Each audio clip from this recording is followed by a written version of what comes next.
Assalamu alaikum, guys. Welcome to episode 48 of Freshly Grounded. And look who I'm sat in between. We're here with our Ustad brother Yusha Evans. We're here with brother Abdul Hakim. And alhamdulillah, what a beneficial episode. Unfortunately, as you guys can see and hear, we are not here with Abdul Samad. Unfortunately, Sam, he hasn't actually technically given me permission to explain exactly why. So I probably won't. But his health is not great right now, so if you guys make dua for him, and he's just having that scene too. Obviously our health is the most important. Sam was so desperate to come to this episode, and especially because it was with brother Yusha Evans, but unfortunately he couldn't make it. And obviously health comes first, because inshallah we will have another 500,000, as many episodes as we can, as long as Allah wills it. But health, obviously he has a family, he has businesses, so it's important for him to get his health checked out. So unfortunately Sam's not in this episode, but we are blessed with the presence of brother Abdul Hakim, who comes in about halfway through the episode, where with brother Yusha Evans, and we speak about some amazing stuff. Some of the topics we discuss, for example, we discussed hijama. Brother Yusha Evans gave advice on bringing up children, how to implement the deen in your children, and what relationship a father should have with his children, what relationship a mother should have with her children. Briefly, Yusha gave some advice to Nate, who has just been practicing, who has just taken his shahada about a month ago. We discussed the idea of humbling oneself, and also removing the ego, and not having too much what's the word? Pride. Self-pride, or self-loathing. Self-admiration. Right, self-admiration. No. Alhamdulillah. And the many other topics. It's such a beneficial episode, guys. You guys are going to love this one. This episode was brought to you by One Nation. One Nation is a charity who do a bunch of work. We've worked with them before on the podcast, when last time we were discussing domestic violence and helping them with the domestic violence campaign. They help towards domestic violence in the UK, homelessness in the UK, but they also do a lot of work in many other countries, many other places, such as Gaza, such as the Rohingya in Bangladesh, Yemen, Africa. And right now, this kind of message right now that I'm giving to you guys is we are in need of your guys' help to help the people of Al-Ghouta in Syria, and the One Nation is doing what they can out there. One Nation has been in Syria, has been working in Syria since 2012. They've been helping in Al-Ghouta since 2014. Ghouta has been under siege for 5 years with restrictions on their food. SubhanAllah. Only recently the bombings have increased, and medical facilities have been bombed. So yeah, we've seen a few reports from our brothers there that the medics equipment have been literally damaged.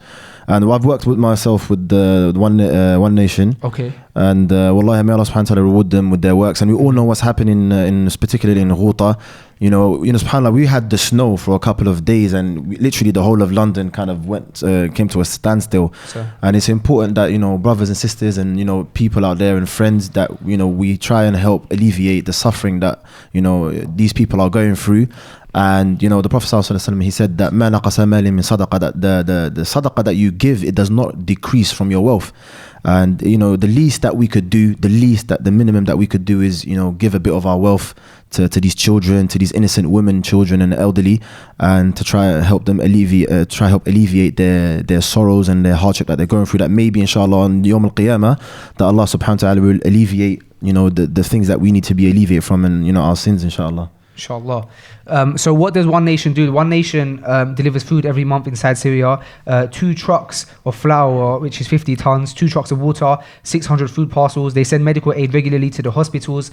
Before, in the north of Syria, they only had 2 CT scanners, and One Nation have bought another 2, and they also have a medical warehouse. There's widow and orphan camps in Syria, and they're building a new one in Idlib, which is costing over $500,000. They have sent over 100 containers worth of aid to Syria since 2014, and also sent many ambulances. They've built 15 masajid in Syria.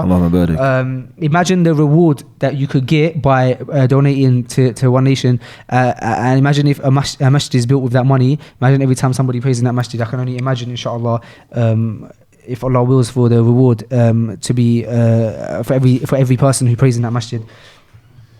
They've also sponsored Hafiz of Quran and orphans in Syria. They have access to many areas of Syria, including Idlib, Aleppo, Hama, Ladhiqiya. Latakia, No. and Damascus. They have a 100% donation policy. They only use gift aid or administrative donations to run the charity itself. They work in many other countries, as I already said, and they also have projects in the UK.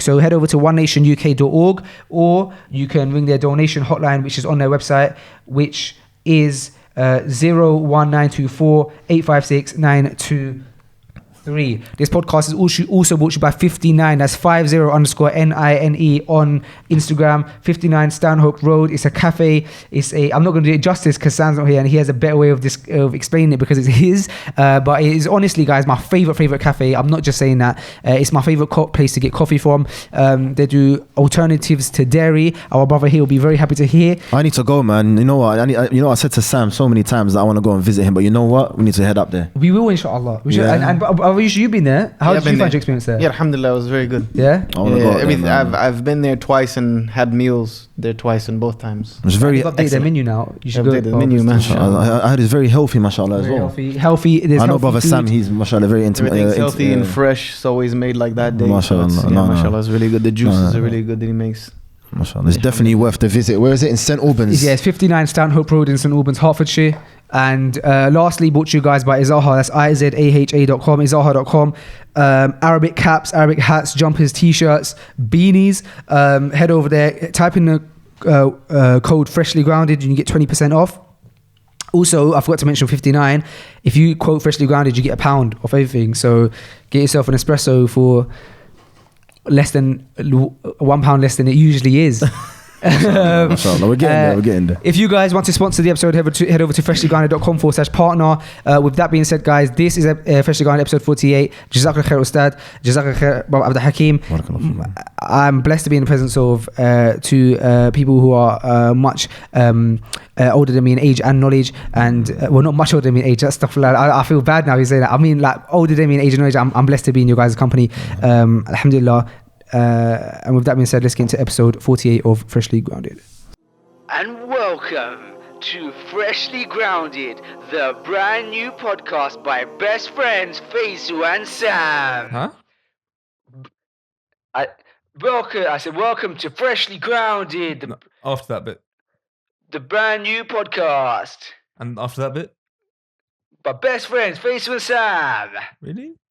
So you had your hijama done, Yeah. Oishat, 2 days ago. Yeah, Abdul Alhamdulillah. Hakim, mashallah, Sunnah remedies. Brother Abdul Hakim. And how was that? Because I know you said you had hijama over 30 times at least in your life. Yeah, I've had it numerous times. Right. And is that because it's a sunnah or because you are so active with the martial arts? Both. Okay. Both. It's because I'm so active that I have some of the health problems that I have. Right. But knowing that the sunnah is hijama, I do it, and it's not just because of that. I've seen the results. And so that was my next question. So in the years, kind of, you've seen the results, the benefits Yeah, of having course. hijama from your martial arts and stuff. I wouldn't want to keep doing something if you don't see results in it. Right. Because it's the sunnah, we know it's going to have results. But I've personally seen the results, even from this last time. You know, I feel much better now than I did 2 days ago. Really? Yeah. So what kind of specific results for people listening who are, because there's a lot of people who look at hijama and they say, okay, alhamdulillah, it is a sunnah, it's beautiful, inshallah one day I will do it, but it looks scary to some people because it looks as if somebody's causing a person pain, or when you say what's the word that's used, artificial bruising, for example, it can come across like, oh, that's all good and well, but not for me. Yeah, I mean, for some people, they just don't have the stomach for it. That's absolutely fine. They can't take the pressure that's put on by the cups and stuff. But for me, I have neck and back issues, so I have a lot of tension, a lot of pain, a lot of issues there. So when I had the hijama done, the first day is always going to be a little bit sore because you just have had that much pressure applied to your skin. But the next day after that, once the soreness started going away, I could feel the loosening of the muscles, the inflammation going down, which is one of the key ingredients of hijama. It takes away the inflammation, removing that, pooled up, stagnant, deoxygenated blood. I can't speak this morning. But I felt the relief, the ease, like I feel a lot lighter in my back. when you get rid of that bad blood, then your body's going to, by default, produce newer blood, which just purifies the system a little bit. I do take medications for my migraines, and some of that's not filtered out through the liver, so it gets trapped in the body. So you remove that stuff. It's just good for you. Alhamdulillah. Alhamdulillah. And is there any other, not to sit here and list out your good deeds, but is there any other sunnah that you, with regards to the health, that you kind of take, that you try and implement in your daily life? Yeah, just the sunnah of things like honey, a lot of black seed, things of that nature, like turmeric, like just things that are general health. Like in the morning when I get up, I have 7. I try to have, when I can keep them in the house, I try to have 7 ajwa dates every morning, because this is the sunnah of the Prophet ﷺ. He said, whoever wakes up in the morning and has 7 ajwa dates will not be harmed by sihr or ayn, which is magic or evil eye, for the rest of the day. So that's a good protection. It's also good for you. Dates, we know, is a very good health source. Black seed, I put black seed in everything. You know what I mean? Because the Prophet ﷺ said it was a cure for everything but death. So things like that I try to take, which have been around for over 1400 years, but now, these holistic guys are starting to realize, and they're starting to tell us all the benefits of black seed and honey and turmeric. Like, we knew about this a long time ago. You know what I mean? But, it's becoming more of a fad now. But I've been doing this for years. SubhanAllah. And the hijama, because this time that you got hijama done, the most cops you had on at one point? Because you had a lot of cops on your back. It was the most aggressive session I've ever had. Yeah. Okay. But is that a good... Except for that time where you saw where the guy hacked me up. That was aggressive on the wrong level. But it was the most aggressive session I've had, but I needed it. It was needed. I mean, yeah, so on that note, it's definitely advised when you're getting hijama done to go specifically to somebody who knows what they're doing, is professional. What they're doing. Yeah. Because I think because it's a sunnah, we might assume that the beautiful thing about Brother Abdul Hakim, who we'll inshallah also have on, we'll see later on, is that it was explained to me once that, we have this kind of thing, Islam. I think we we discussed it as well on the podcast last time you were on here, and about how because when things are Islamic or they're the sunnah, or even when Muslims do things, Muslims don't seem to always do things to the highest level of professionalism. Yeah, we talked about that. Yeah. And Abdul Hakim is a very strong advocate of making sure that yes, what he's doing is he's performing a sunnah, but he wears scrubs, like when he does it, he has the gloves, he has a proper the proper equipment, he has his certificates, and he's done the appropriate certifications, the appropriate courses, and I know he's on another course right now as well. And I think this is important, because just because we know something is good to do doesn't mean that means we can just get it done from anybody and go to somebody's back garden and sit on a chair and let them cut up our back. No, it can be done wrong easily, and I've experienced it. It's left me scarred for life. Yeah. So you definitely want to go with somebody who knows what they're doing, and the brother knows what he's doing. From someone who's had hijama so many times on so many continents, the brother knows what he's doing. MashaAllah, tabarakallah. May Allah increase him. Ameen. If you guys want to get some good hijama, Sunnah remedies. 100%. Yeah, alhamdulillah. So you're in London right now. How long are you in London? How long have you been in London? Tomorrow. You're going tomorrow? Tomorrow. Been here for a week. Alhamdulillah. Work? Yeah, doing some filming and things of that nature, yeah. Catching up with some brothers like yourself. Alhamdulillah. So. And when you landed, did you land in the snow? Yeah, it was snowing the day I landed. Because essentially last week, this episode we're currently shooting, which is on a Monday, and last week we couldn't shoot an episode because of the snow. Sam couldn't make it in because Hertfordshire, where he lives, he has to get train into London, and the trains were just all blocked up. But there was no issues with your flights. No, I landed right when the snow just started. I landed on Wednesday morning. Did you get much snow in? I was getting this wrong. Minnesota. Yeah, you get about 50 inches a year. Average. Oh, subhanAllah. Is it snowing there right now? It's supposed to snow 10 inches today. Subhanallah. Yeah, it snows a lot. It's a way of life in Minnesota in the winter. It's just snow. And right, so you're no necessarily any talks or anything scheduled for while you were here? No, this is more of an easy trip. But you're in London quite a lot. You seem to be here maybe 5-6 times a year even. Something like that. Yeah, and when what's your comparison between the UK and the States? You like both for home? Could you ever see yourself living here? No. Never see yourself living here? Unfortunately. I mean, I could adjust to anywhere, but if I had my choice, London wouldn't be UK wouldn't be my first choice. I personally would love to go to the States, and I've had like a battle with going to the States because I have this like, I'd say rational fear, not fear, but this rational like thing that goes in my head where it's like I would love to go to the States. I really want to see a few places in the States. I know my brother's been to America. I've got some friends. I've even got some friends in the States actually. I've got a really good friend in Chicago, and the reason I don't want to go is because I imagine it will be so much hassle. I know for you it's probably different because you have an American passport, but for somebody like me, I imagine just because of the way I look, my name, it will be so much hassle getting into the States. Am I being unreasonable? Is that like a... Probably not. Because... Probably not being unreasonable. There's a very good chance that you're going to have some issue. Too much hassle. I don't want to feel like a victim. And you know, we spoke about in the podcast before Abdul Hakim when he went to the States and he went through drama. He was detained.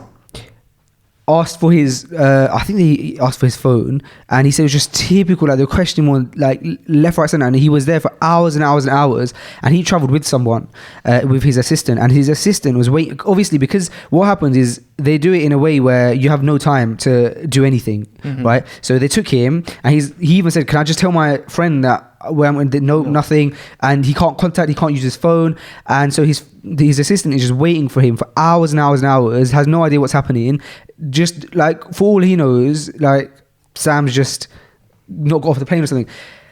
And eventually, alhamdulillah, they let him in, but after a lot of drama, and that's Abdul Samad, who you know, like he's tatted up, and as you like, I know he's got a big beard and stuff, but I think they actually essentially put him over because of the stamps that were on his passport, because he'd been to Saudi for Umrah and a few other places.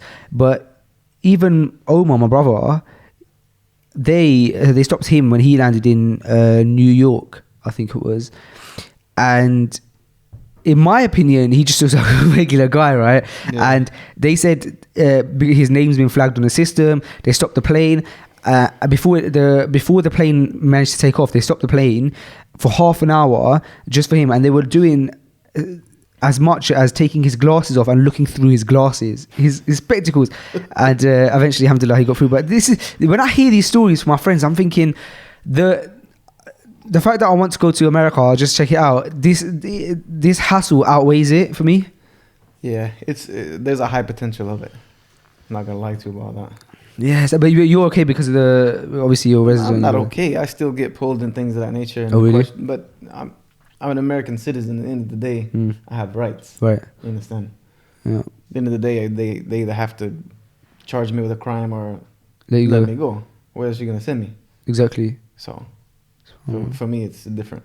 Coming in here is different, you know what I mean? Like, they don't have to let me into the country, but I've been in so many times, and I've been here for years and years and years, and you're practically a citizen. Never had issues, so, you know, we'll let it be. Alhamdulillah. Alhamdulillah. Ustad, when you last came to the studios and you were on Freshly Grounded, first of all, I'd like to say that when we announced that you were going to be on the episode, we had a lot of people who were very excited because it was one of our most popular episodes. That alongside a few, we had an episode with Brother Muhammad Hijab, which was very, very popular. MashaAllah. And yeah, you one of the most popular episodes. So you were highly requested, and alhamdulillah, we've managed to get you on your last day before going to the States. But when you were here last, I don't think you met a lot of the brothers. Even today, not a lot of the brothers are in the studio. But no, you met my brother, right? Yeah, I think you met my brother last time. Do you remember now seeing Nate? Do you remember meeting Nate? I remember the face. Yeah. Okay. Yeah. I don't think we spoke much or said much, but so last time you were here, I think Nate was here. You don't remember either, Nate? No, I don't. And since then, alhamdulillah, Nate took his shahada about 2 months ago, and I thought it'd be a month and a bit. A month and a bit. Month and a bit. And he's already finished Don't Be Sad. One of the biggest books. Alhamdulillah. And I thought, because I know Nate would be intrigued to meet you, and I assume you would be intrigued to meet Nate, and I thought it would be nice for Nate to produce a podcast, because sometimes it's we have different producers, and I specifically requested Nate to produce this because I thought it'd be amazing for you guys to meet. So I thought what would be nice is, as a brand new Muslim, you yourself have obviously been through being a revert, so not being a Muslim, and then eventually taking shahada. Granted, though it was a long time ago, you're also as I'm aware, a great advice giver, although you'd probably deny that. And I thought it'd be nice. What kind of advice would you give to a person who is a 1.5 month old into Islam? Take it slow. Take it easy. Because the thing about being, especially here in London where there's so many Muslims, is you're going to have everybody try to give you some advice. I'm sure you've already experienced that. Everybody's going to try to give you some advice. Everybody's going to try to tell you, you need to do this, you need to do that, you need, just take it easy, your own pace. You understand? You need, you know yourself better than anybody else.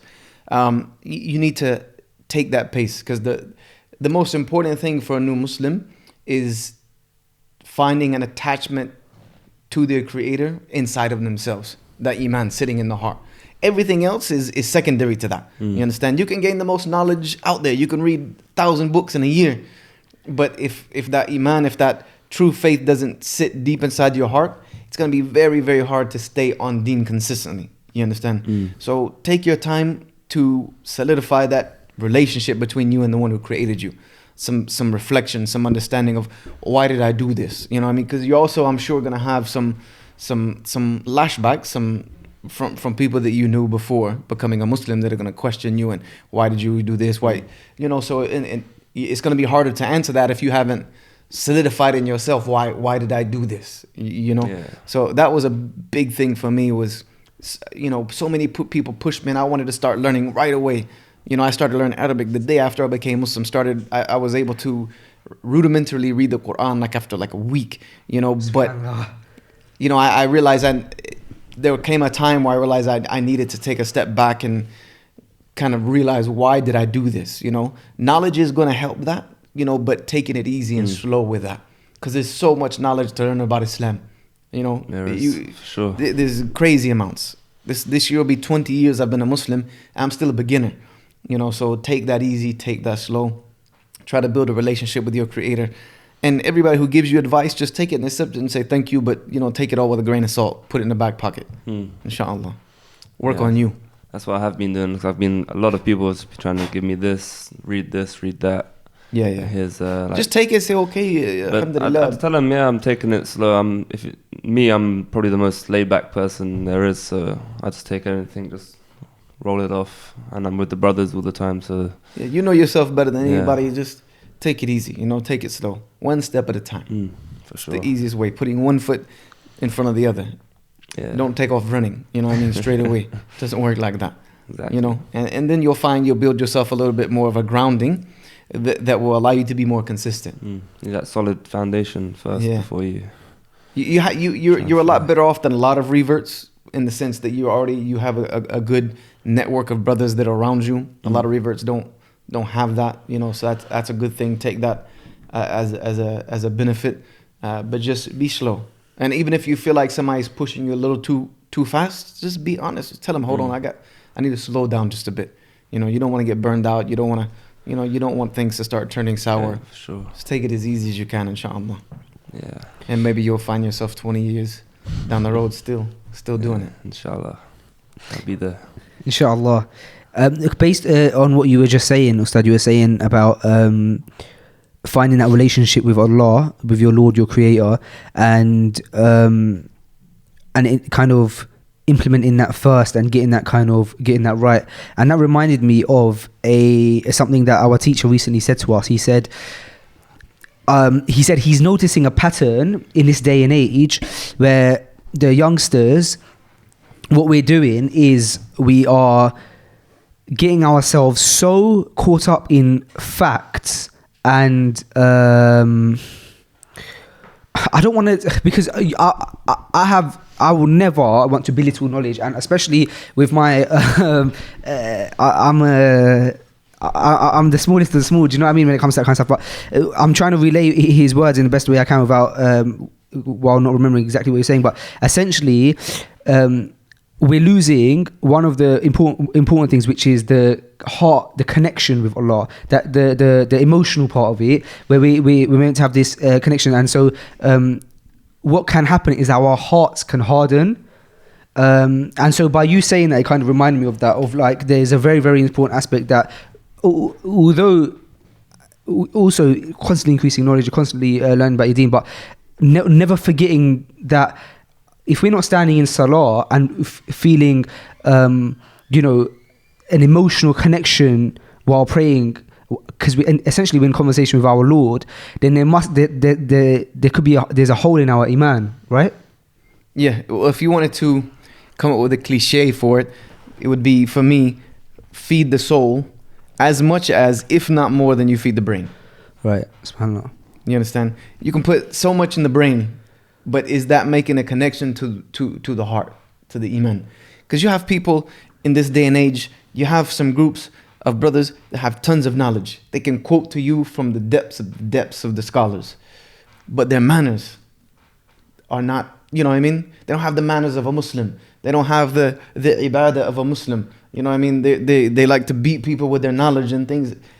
To me, that's not the deen. You know, the deen is having a connection to Allah, having a heart that's clean. Because Allah subhanahu wa ta'ala says in the Quran that he who brings to Allah a hard heart is doomed, and no one will be saved on the day of Qiyamah except he who brings to Allah a heart that is repentant and a heart that is clean.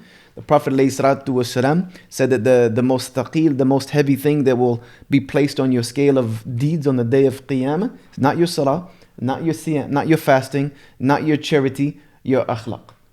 Husnul khuluq, your good manners. It's the most heavy thing that's going to go on your scale. And manners does not come through knowledge. You understand? Manners comes through the purity of the heart and the soul. This is important.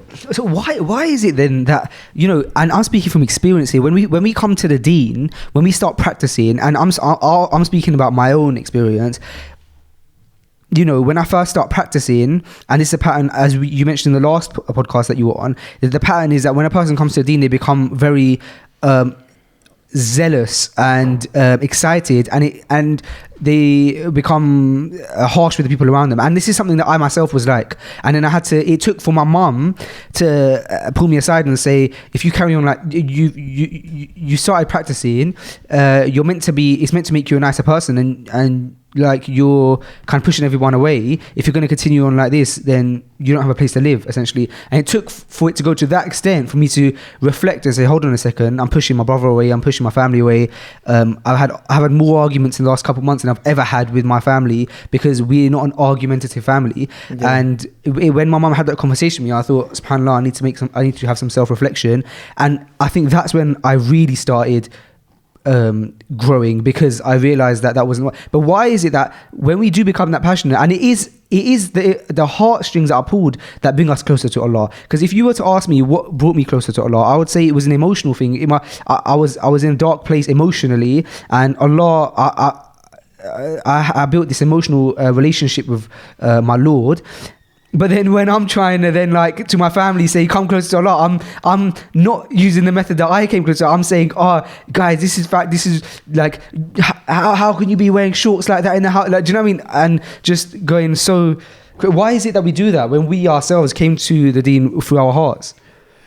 It's part of human nature, to be honest with you, because you know, someone who either comes to the religion outright or someone who comes back to practicing, it's almost like, you know, they've been seeing in black and white and now they see in color, and they can't understand how the people around them can't see what they see. So we're kind of like, how can you not see this? You know what I mean? And we don't take time to reflect. Hold on a second. 2 months ago, you didn't see this either. And if someone would have treated you like this, would it have brought you closer or pushed you farther away? So we don't have that time to self-reflect.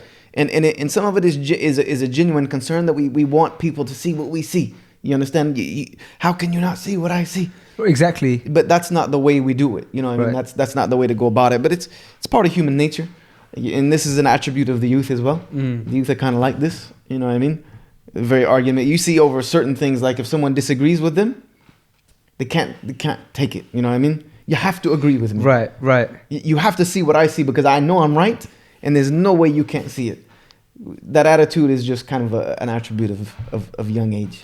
And to be honest, when I do, because I'm not a perfect person, when I do find myself in those scenarios, I always find myself, once I've cooled down, regretting that behavior. I'm thinking to myself, look at the thing you were trying to achieve and look at the way you were trying to achieve it. And then it makes you, it almost take, you have to build your self-restraint, right? You have to build your sabr, and you have to work on, I suppose, fighting the thing that's inside you, just making you want to go and just saying, look, relax.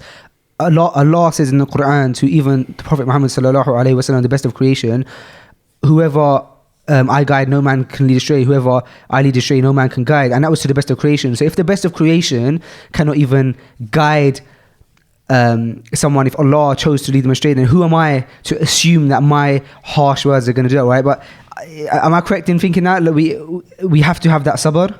Yeah, we have to be patient. You have to, when you feel that urge that, you know, how could you not see this? And I know this because I have family who's not Muslim, and I've been giving them da'wah for a long time, and it's frustrating.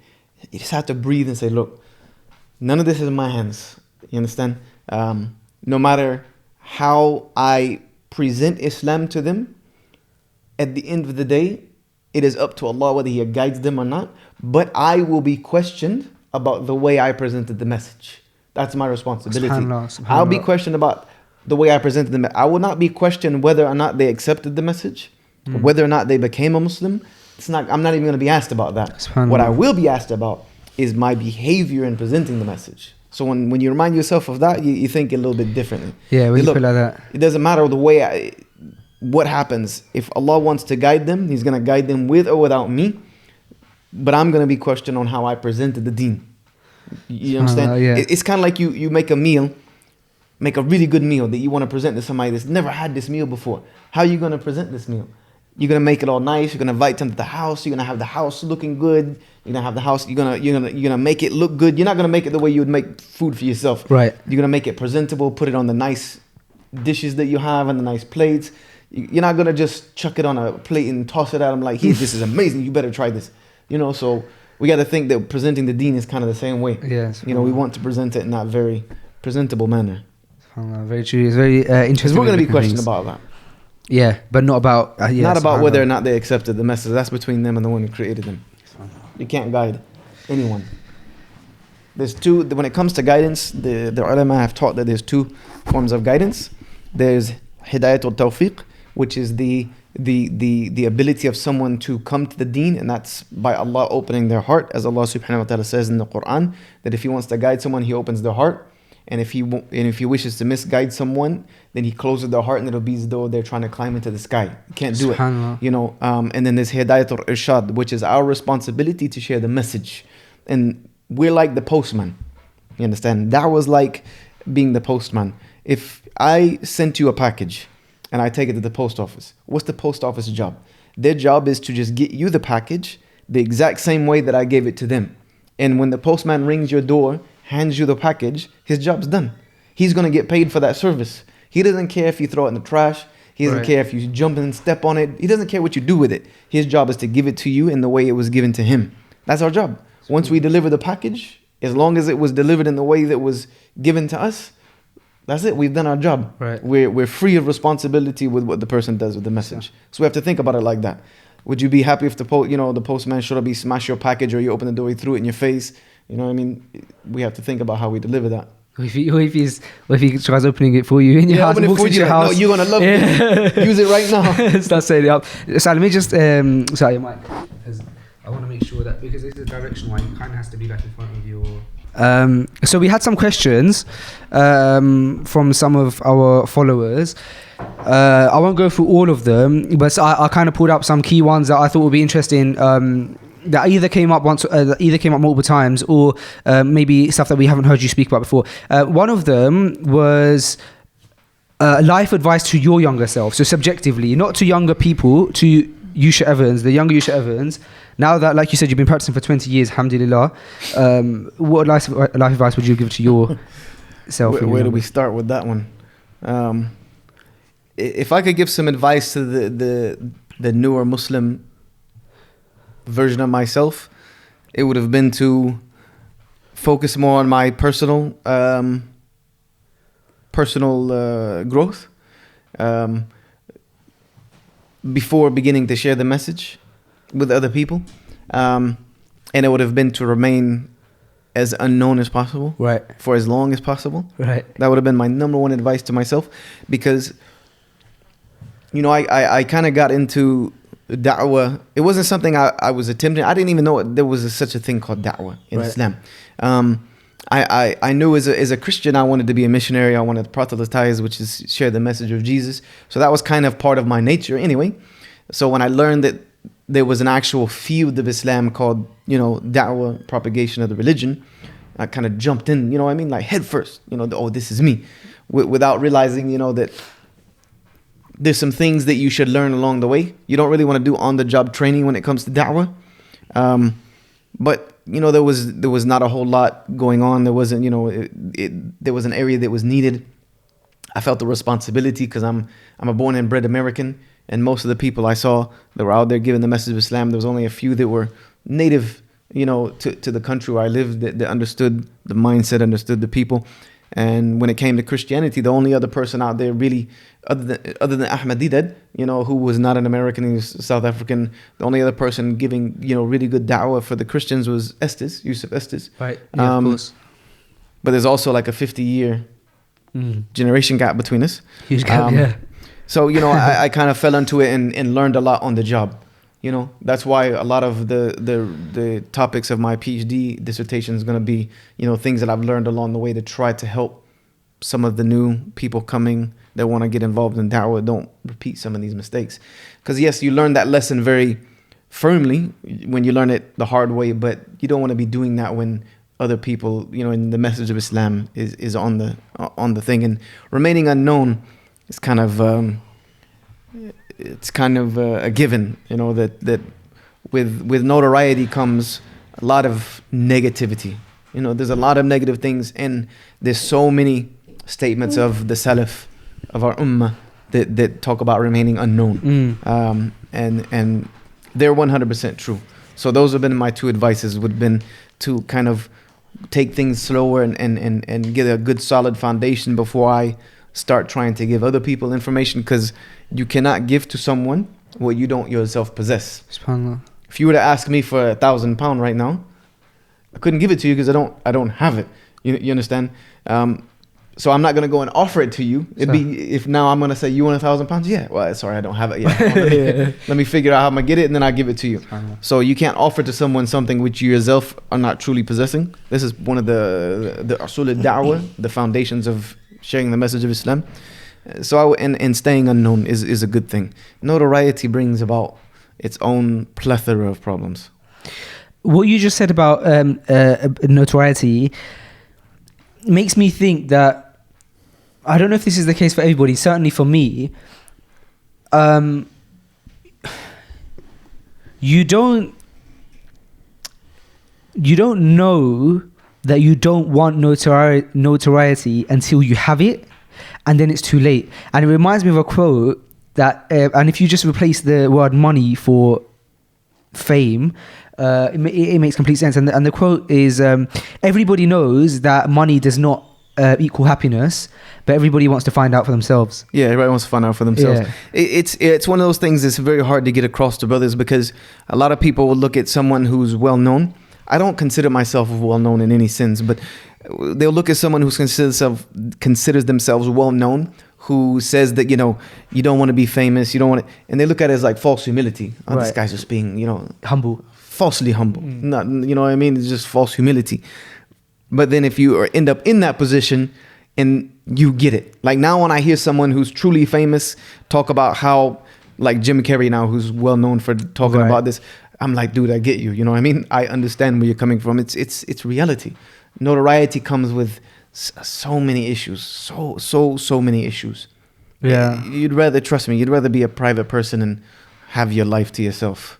You don't want to be public property. I saw a video online on YouTube, and it was called something like celebrities talking about like their hatred for fame, and it was just like all of the A-listers that you can imagine just saying separate things about, why they dislike fame. And they were speaking, you could tell that they weren't being fake. It wasn't false humans. Yeah, it was, they were speaking. And like you said, Jim Carrey is one of those guys who's been so outspoken about it, to the point where he kind of like just disappeared from as much as he could from media and stuff, to kind of get himself away from it for as long as he could. I think he got himself a home in like in the middle of nowhere, right? And he just started painting, didn't he? And I think he would get by selling his paintings. And now only recently he's started kind of showing up a bit more. But yeah, he's become a kind of activist for like anti-fame, Yeah, to some extent. well, it's not so much anti-fame, but it's more of like, you know, realizing what life is all about. You know, that there's more to life than being known and having money and having things and things that. And this is a true trait of almost every single celebrity. Right. There's very few people who've been extremely famous or quite well known that will say, yeah, man, it was the most amazing thing that's ever happened to me.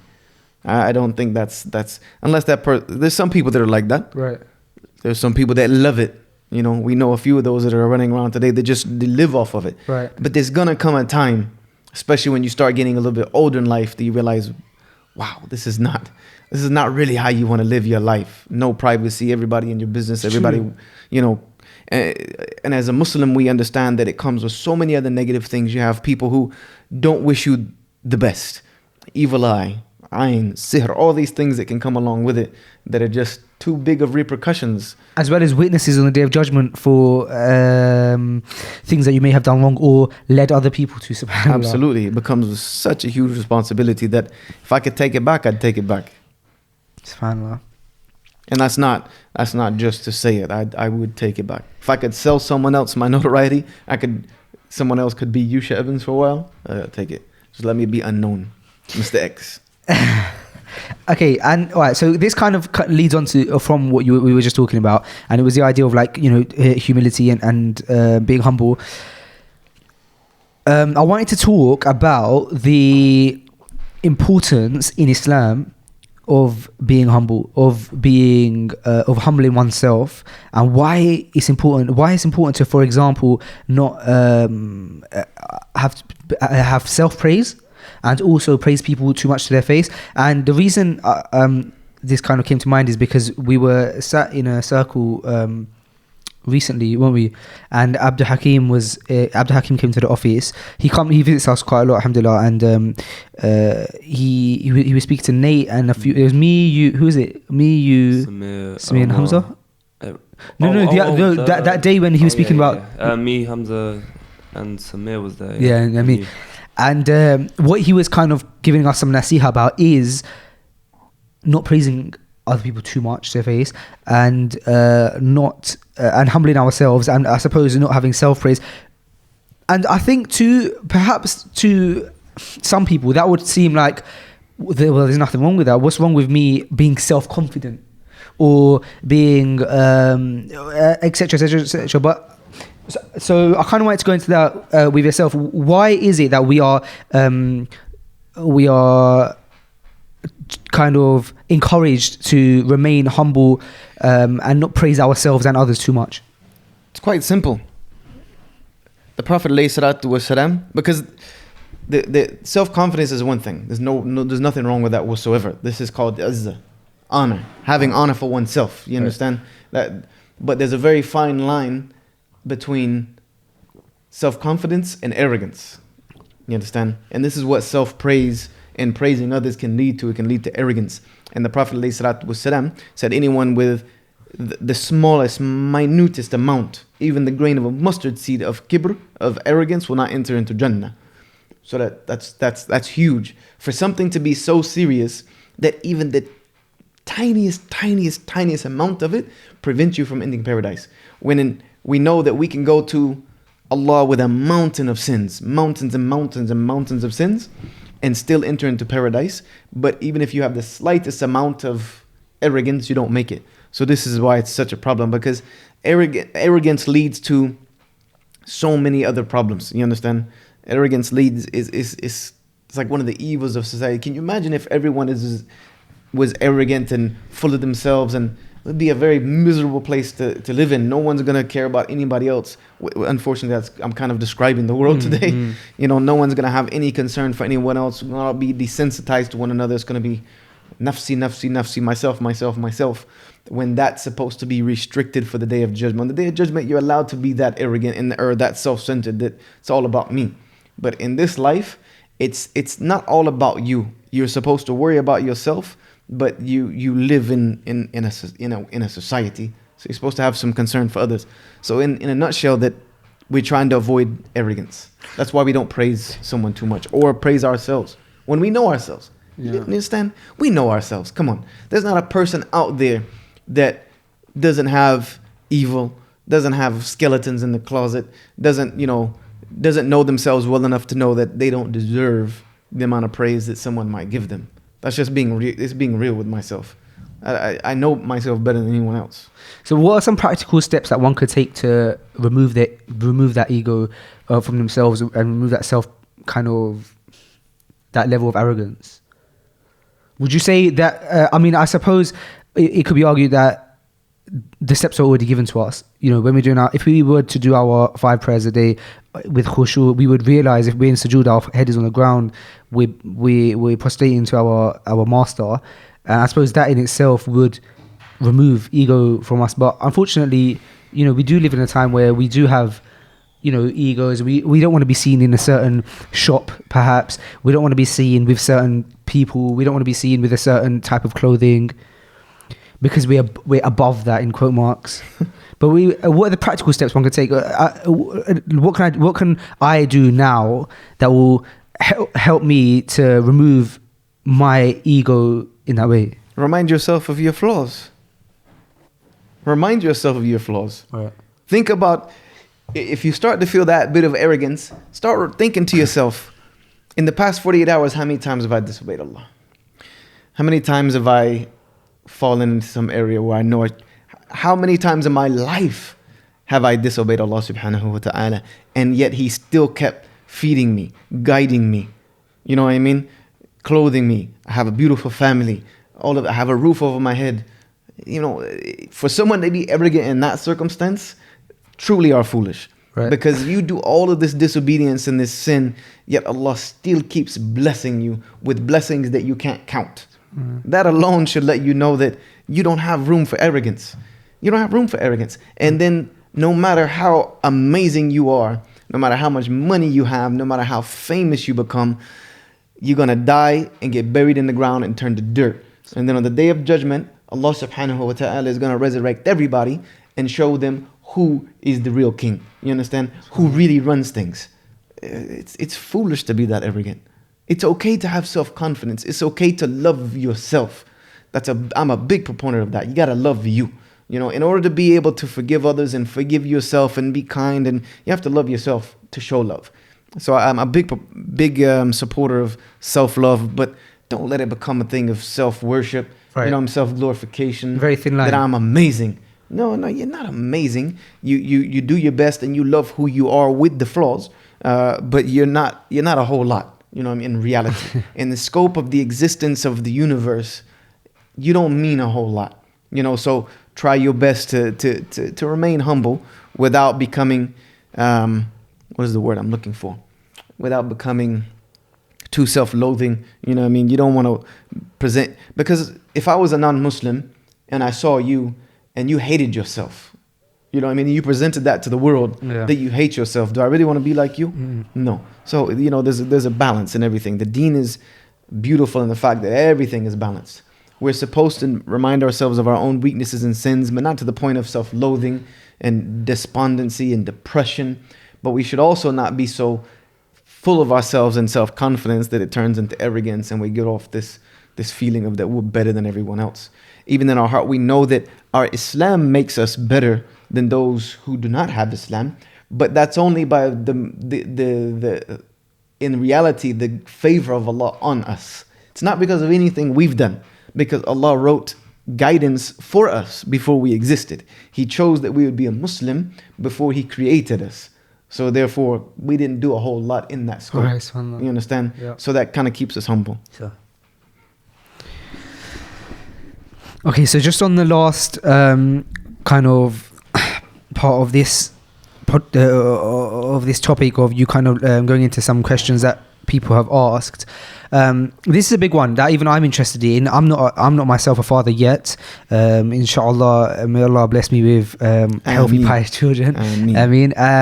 But a lot of our listeners are parents. We have I myself, as you know, we do some like YouTube stuff, and we do a bunch of other things online and on social media. But alhamdulillah, with Freshly Grounded, we have a vast audience. We have some audience members who are, we have young audience members, we have middle-aged audience members, and even older than that. A lot of our audience members do have children.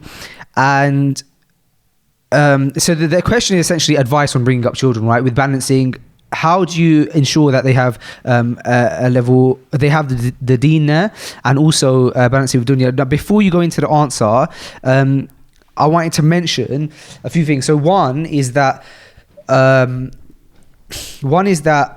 student of knowledge who I had the pleasure of spending some time with, a small amount of time, who I won't mention by name because I haven't got his permission to do so, but I saw his relationship with his children when I was with him.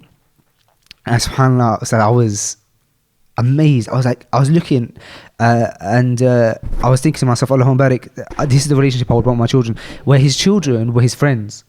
And his oldest, I think, was and the reason I think it's prominent for you is because I believe your oldest son is around the age of 12, 13. He's about to turn 12. Yeah. Right, and I think this student knowledge, his son was maybe 13, 14, and he was like a friend, but you could see he had really given his son time and attention, and you could see in the way the son had respect for his father, but also I specifically remember I was sitting with them, I was eating, and they were making jokes with each other, and I found it beautiful. And the second reason I wanted to ask you this question is because I was with my father-in-law yesterday, and he goes to the masjid. He goes to his masjid, and they were speaking about you. A few brothers were speaking about you when they saw me, and he was asking, who is it that they were speaking about? And I said, brother Yusha Evans. He's a da'i from America. I'm sure you've seen some of his videos. And he said, I'm not too familiar. And I showed him one of your videos, and he said, yes, of course I remember him. And he said, I was sent a WhatsApp video of this brother speaking, and he was speaking about his children, and he was saying, and he might be wrong, I'm not sure if this was you, but because he said he recognized your face, and he said you were saying that something along the lines of, as long as your children have deen, you're not too bothered, because the most important thing for you is that your children have deen, so rather than all of the worldly kind of successes. I don't know if that was you. Was that you? Been making rounds lately. Oh really? Has it? It's an older video that I did in Norway, but yeah. Okay, fine, that was you then. Yeah, so he saw that recently on WhatsApp. So yeah, in a nutshell, bring up children, how we implement deen in our children, and balance it with the dunya and rest. We did touch this slightly last time. Oh, we did? Yeah, okay. Touched this slightly last time. Oh, we did. Yeah, I remember. So we'll build on that, inshallah ta'ala. Okay. I'm not gonna say I'm the best person to give advice in this case, because I don't consider myself the best father. I'm not home a lot, you understand? But when I am home, I try to have is balanced a relationship that I can with my kids. But I want to give some general advices that I try to stick by, that I've seen lacking and slacking in parents when it comes to children. You need to develop in your children attributes that will benefit them, not just now when you're with them and you have eyes on them, but will benefit them when you're gone or when they're out of your home. For instance, the most important thing that I want for my children to have is an attachment to Allah subhanahu wa ta'ala, right? What do we want for them? We want them to love Allah, but we also want them to have a healthy dose of fear of Allah subhanahu wa ta'ala. How do you develop that? A lot of that comes with the relationship that they have with you. The relationship, and we're not saying this because some people are going to say, oh no, he's equating parents with Allah subhanahu wa ta'ala. No. It's the mentality that we want to create, is that the type of relationship that you want your children to have with Allah subhanahu wa ta'ala, you should cultivate between you and them. Because we have children today, they have no respect for their parents, right? That's why we see a lot of children today. They backtalk to their parents, they don't listen to them. They're very very disrespectful in to their parents. And a lot of that comes to do with how the parents have cultivated that from a very beginning. Like when I grew up, I came from a very strict upbringing with my grandparents. Like my grandfather was not afraid to put a stick on me. You understand? It was not afraid whatsoever. But I knew that he loved me, and I loved him to death. But I was also scared as hell of him. You understand? When he got angry, my heart trembled. And that's the type of relationship that we should deal with our children. My kids know I love them. You know, my wife says I go too far with them. I'm a bit soft. That's why I say maybe I'm not the best, because my wife says I'm a bit too soft, especially with my daughter, my two boys. I'm very soft with them. My daughter I'm super soft with. But I also, one thing that I try to do, and my wife mentions this, is that she doesn't understand why my kids are so afraid of me. You know what I mean? She's like, you're so soft with them, but it's something I've cultivated when they were very little, that when they get in trouble, the first thing they'll say is, don't tell my dad. You know what I mean? Yeah. Or they'll be afraid to ask certain things of me if they think it would displease me. And I've never put my hands on my kids, you know, but it's just a way that I've dealt with them, that I want them to know that I love them crazily, that, you know, that I would do anything for them, but also that if they get out of line, some repercussions behind that. Because that is the relationship that we should have with Allah subhanahu wa ta'ala, that Allah subhanahu wa ta'ala has immense love for those who believe, immense love, but He will punish us severely. You know, He says that my punishment is severe, you know, so we have to have that balance, and that's something that needs to be cultivated in our children. I want them to be my friend, but at the same time I need them to understand that I'm your dad. You know, I can be your friend, but I'm also your dad, and I will, in that friend relationship, if needs to be, and show you what being a dad is all about. So there needs to be that healthy balance to develop that love and fear of us, so that they will have a healthy love and fear of Allah subhanahu wa ta'ala. Because if they don't love and fear you, whom they see every day, how are you going to teach them to love and fear Allah, who they don't see? You see? Right. So we need to develop and cultivate that. That's the primary. That needs to begin at the earliest. As soon as children become cognizant and aware of what's around them, and you can start having, you know, a relationship with them, you need to start cultivating that. That yes, I love you dearly, and I will let you get away with some things, and you know, you do have my heart, but I will also deal with you if you get out of line, because I have to for your own well-being. So that needs to be understood, without going too far with one or the other, without being so lax that they just get away with everything, and without abusing them, you know, so that they hate you. So we need to have that. That's number one. Gotta have that balance. Right. So essentially, you want to have the kind of relationship with them where, you know, they know they. Do you feel like, without getting too deep into your personal life, do you feel like you have the kind of relationship with your children where if they wanted to open up to you and speak to you, they could come up to you and they wouldn't be scared to do so? Not as much as I would like. Okay. They're gonna go to their mom first and foremost, which in a sense is kind of what. Well, I'm happy that's the case, you know what I mean? Because women are more generally suited for that. We don't want to get, you know, too far deep into that and be called misogynist here, but right. Women were created different than men, it's reality.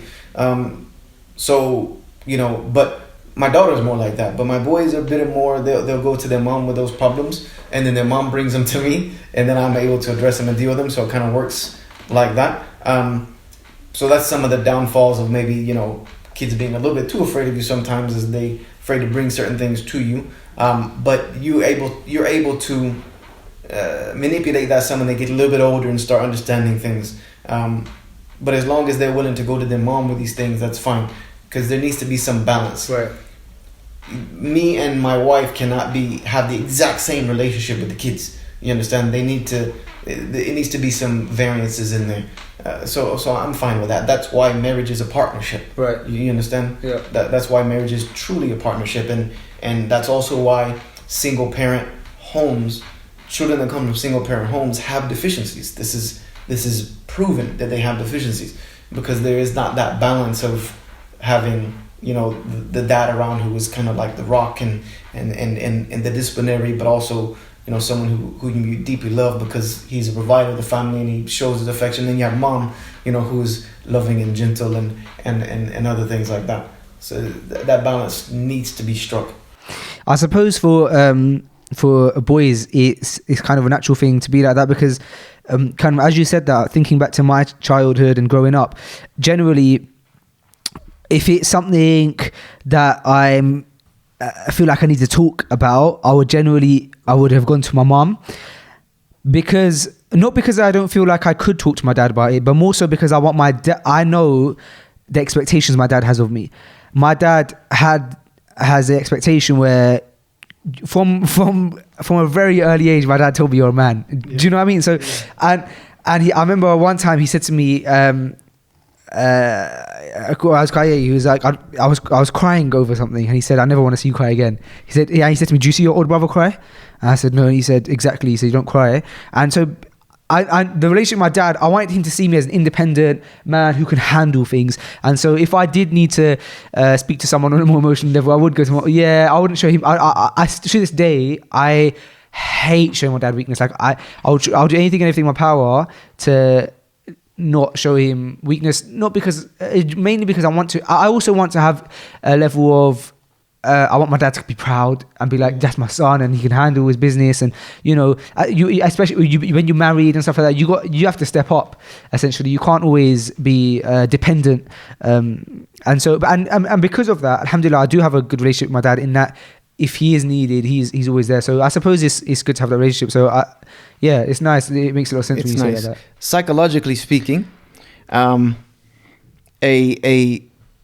boy, his character when he grows up is going to be heavily, heavily dependent upon the relationship he had with his mother as a young man.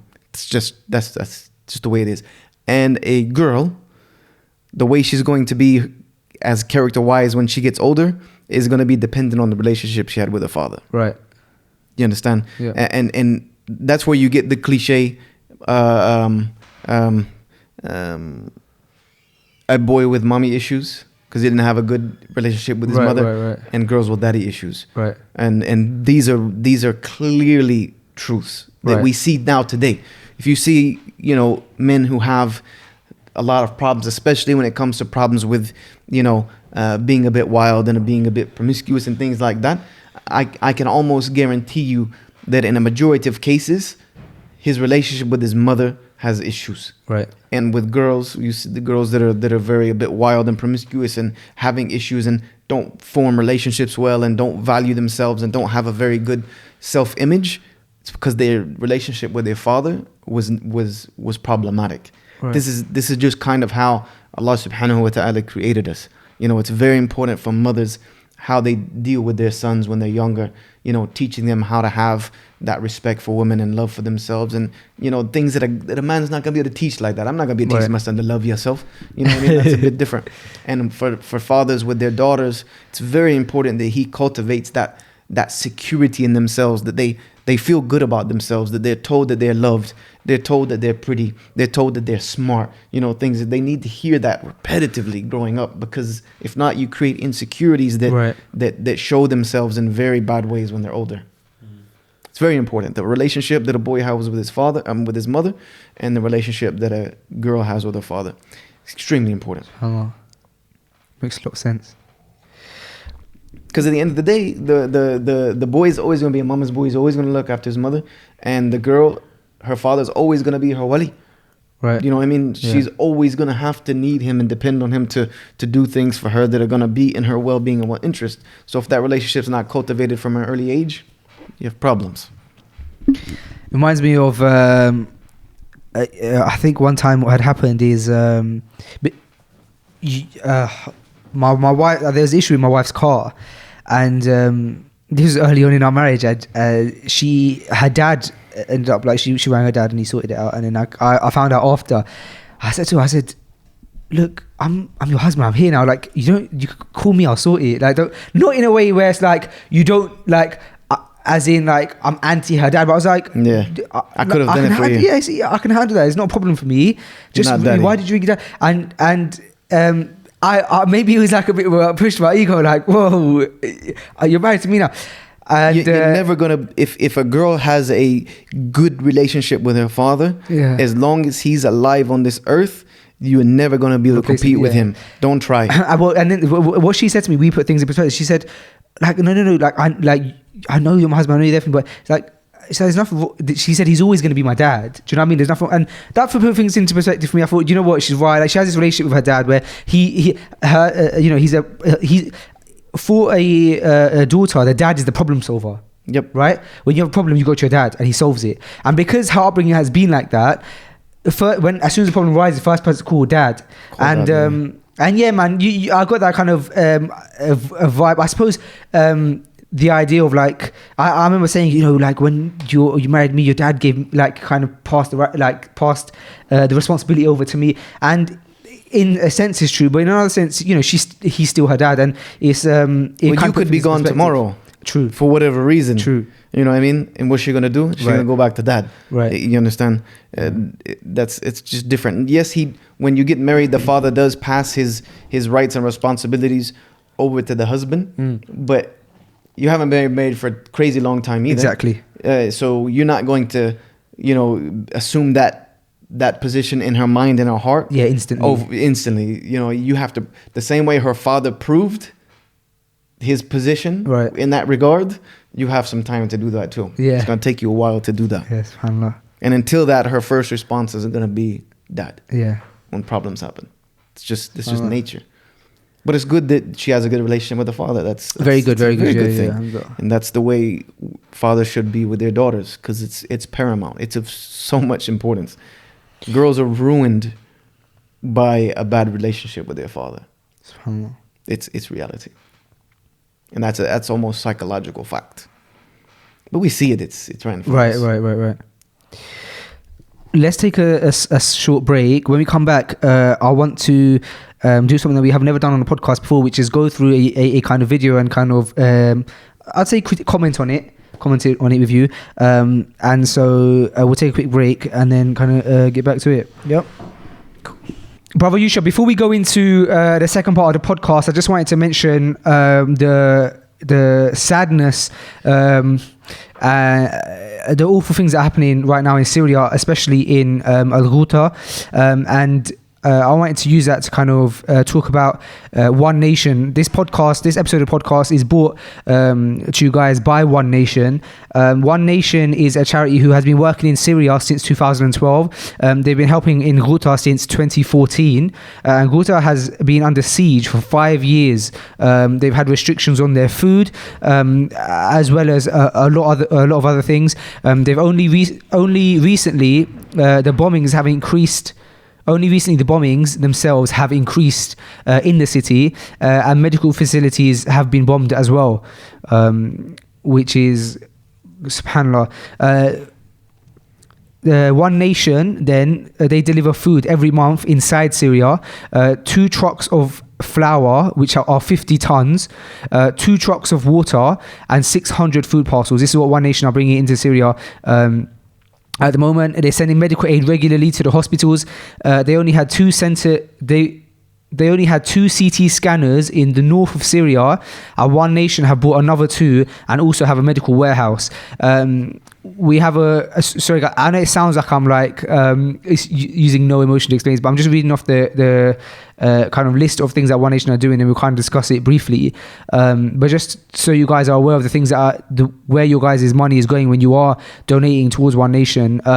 There's widows and orphans. There's a widows and orphans camp in Syria, and a new one is being built right now in Idlib, am I pronouncing that right? Idlib, yeah. Idlib, which is costing over $500,000. They've sent over 100 containers worth of aid to Syria since 2014. They've sent many ambulances. They built 15 masajid in Syria. Sponsors the Hafid and orphans in Syria. Have access to many areas of Syria, including Idlib, Aleppo, Hama, Latakia, I'm pronouncing that right? Latakia. And Damascus. One Nation have a 100% donation policy. Only use gift aid or administrative donations to run the charity, so you know where all of your money is going. And they work in many other countries also.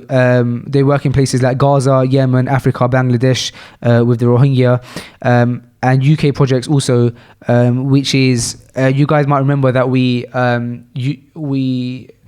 did an episode recently that was brought to you by One Nation, where we were sponsored by their domestic violence campaign, which was a UK campaign. They also do stuff with the UK homeless, and they help refugees in the UK. But the campaign we did most recently with them on the domestic violence, Ustad, we One Nation teamed up with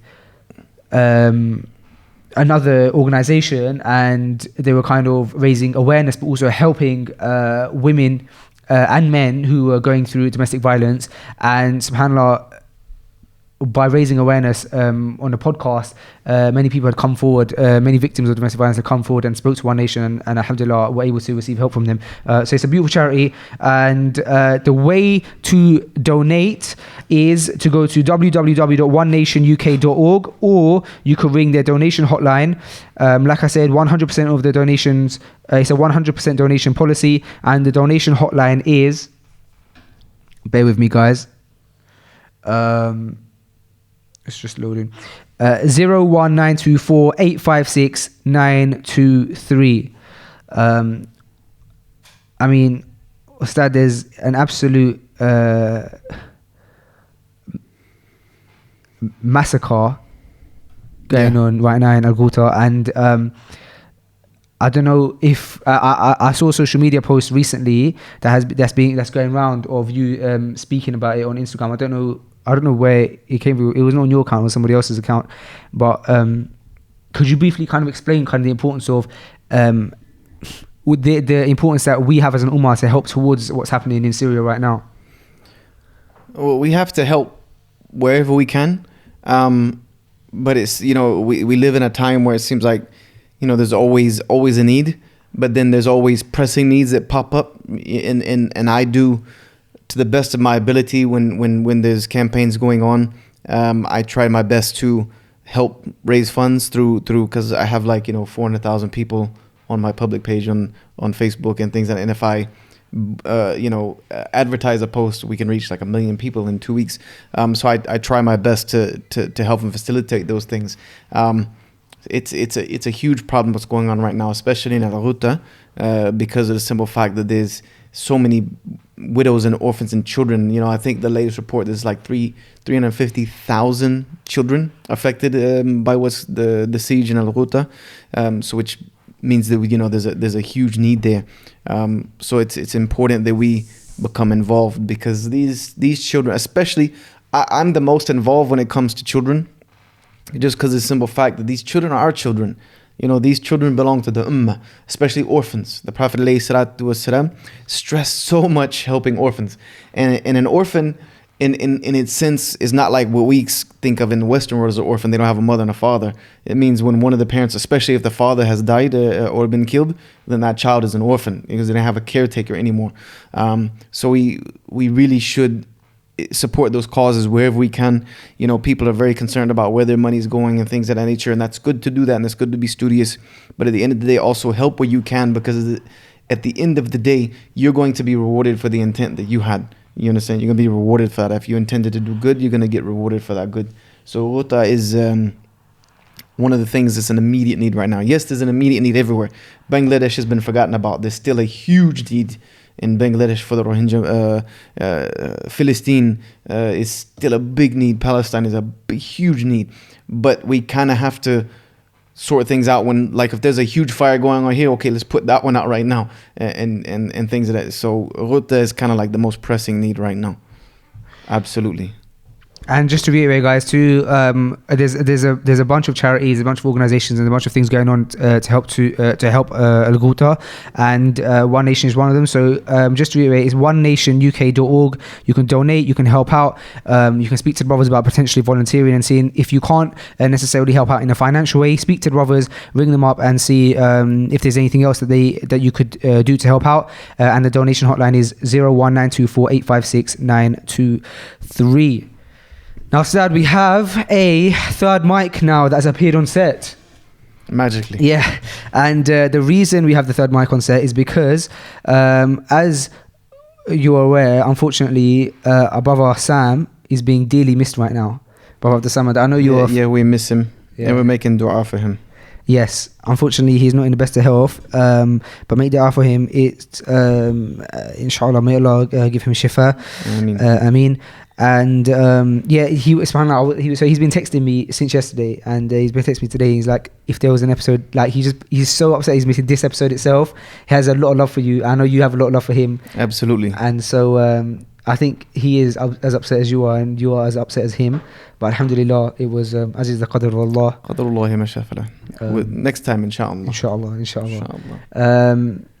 But we will be filling up this mic, inshallah, with another guest of ours who has also been people have been so desperate to have him back on the show, Abdul Hakim. So he's going to be joining us in co-hosting with me for this episode. So inshallah, for the second half of the podcast, Abdul Hakim will be here. But without any further ado, there's a man in America known as Joe Rogan who a lot of people have heard of. He's very, very, very, very, very famous. And I've listened to his podcast a few times, and I know you, brother Yusha, know of him obviously because you're hugely involved in the martial arts scene, and so you could not really be involved in martial arts without kind of knowing who Joe Rogan is. Yeah. And he has, and we've mentioned it on the podcast before, he has a I'd say I'm not being kind of unjust by saying that he has a dislike for religion. In general, and he's made these things very clear. He's very pro-choice. He's very kind of pro-abortion, marijuana, yeah, wherever you want, kind of thing. And he's also he's an intelligent person. I'd like to say, but he has views on all religion. He has made many comments about Islam in many different ways, and he had most recently made some comments about Islam that had kind of been going around, and I wanted to discuss them with you on the podcast. So what I was doing before we went on air was I was trying to find these comments that he had made, and subhanAllah, when searching on YouTube Joe Rogan speaking about Islam, there are so many videos of so many different occasions of him speaking about Islam, and so I wanted to go through one of them with you where he has a guest on air and just kind of speak about some of the things that were being discussed on a podcast, and just kind of go through them and kind of listen. Is that cool with you? Yeah, no worries. All right, cool. All good with that. There are elements of So just this isn't Joe Rogan. This is his guest right now. Islam, the non-spiritual parts, that it doesn't take Einstein to recognize that they are perfectly antithetical to every single value that you and I would hold dear as Westerners. So, like what? What would be some of those values? Yes. So take, for example, Sharia law, right, which is the Islamic law by which you organize society. The first premise of Islamic law is that the crime, its severity and its punishment depends on the identity of the perpetrator and the victim. So imagine the idea in the American Constitution that justice is blind. Well, that is already violated as the most fundamental tenet of Sharia law. If a Muslim kills a Jew, it's very, very different crime than if a Jew kills a Muslim. You can just go look up Reliance of the Traveler, which is the English translation of Sharia law, and you'll see all these things. So why should we... Let me know when you want me to pause or do you want to just go for the whole thing? Yeah, because I don't know where to begin with this. Should I just play the whole thing? Everything's been wrong since the beginning, so... Because so far, every single statement he's made out of his mouth is 100% wrong. Yeah, I don't know where to begin because every single statement that this guy... This is not Joe Rogan, by the way. This is this is guest. Gard Saad. He's a professor of marketing and Concordia at Concordia University. Yeah, he should stick to that. Yeah, because every single statement he's made so far has been 100% absolutely incorrect. You know what I mean? That if I can understand why, if this is what Joe Rogan is taking in as fact, why he would have a skewed understanding or a skewed opinion about the religion. Because this guy, what the guy said is just absolute nonsense. From the very, very, very beginning, when he made the statement of Sharia being the antithesis of American morals and values, 100% correct. But that's more of opinion. But then when he stated that the first premise of Sharia law was crime and punishment is based on the identity of the individual. First and foremost, the law of crime and punishment is not the first principle of the Sharia law. It's like a very minute part of Sharia law. It's a subsection of Sharia law, crime and punishment. That's like a whole subsection of itself. He was basically saying that the number one maqasid of the Sharia was crime and punishment is up to the identity. I've studied Sharia law, and I know many people that may have watched this have studied Sharia. It's 100% baseless and 100% nonsense. The number one maqasid of the Sharia is to give everyone on earth, not just Muslims, but allow everyone on earth the ability to have a connection to their creator and a worship of Allah subhanahu wa ta'ala that is befitting to him. That's number one. And the safety security of every single life's dignity, honor, and respect. That's the first and number one maqasid or principle of Sharia law. So this guy is so far off base that it absolutely makes no sense. And then these people are the ones who are telling you that you can't follow the word of God as brought down by the prophet from up on high. It becomes even more attractive to them. So what do we do? What's Drugs, psychedelic drugs. Everyone gets on mushrooms, and I'm not kidding. Right. I really think you need transcendent experiences to escape from the day-to-day vibration of normal life.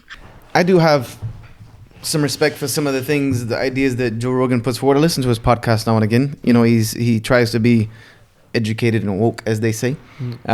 But he also is a guy who thinks he knows everything about everything. Right. No topic is ever brought up in a show where he doesn't have an opinion on it. It's true.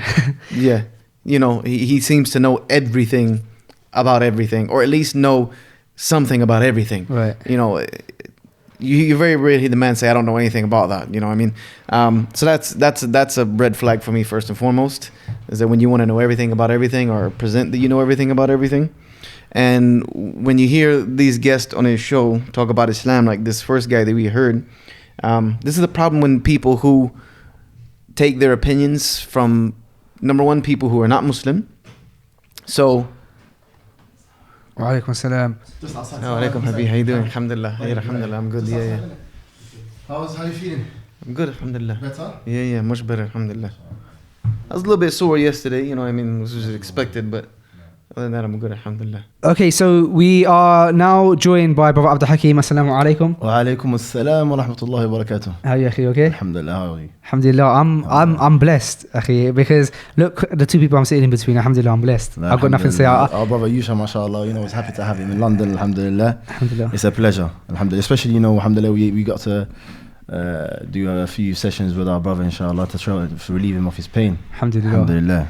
We'll definitely go into all of that, but just to catch you up, Brother Abdul Hakim. So basically, we were just looking at we were listening to some clips from Joe Rogan's podcast. Yes. Some bits where him and his guests were speaking about Islam, and there's a lot to go through. So we didn't go through all of them, but we got a general idea about the discussions that were taking place. And Ustad Brother Yusha Evans was just about to kind of discuss the kind of general kind of feeling in regards to what we heard. Is that? Yeah, that's what we were discussing. All right, cool. So we're talking about how Joe Rogan likes to think he knows everything about everything. Right. Ignorance sometimes is bliss, but that's what happens when, like his guest, you have people who become so-called experts on Islam. The number one, they're not a Muslim, so you can never be an expert on Islam because you see Islam in black and white. You understand? Islam is in color. It's a very colorful religion. It's a very colorful way of life that has many facets to it. So when you see it only in black and white, this becomes the major problem with all these so-called experts on Islam. I mean, the very first thing to the very last thing out of his mouth was 100% wrong. You know, to say that the very first principle of Sharia is that the law of crime and punishment is preferential based upon the identity of the individual.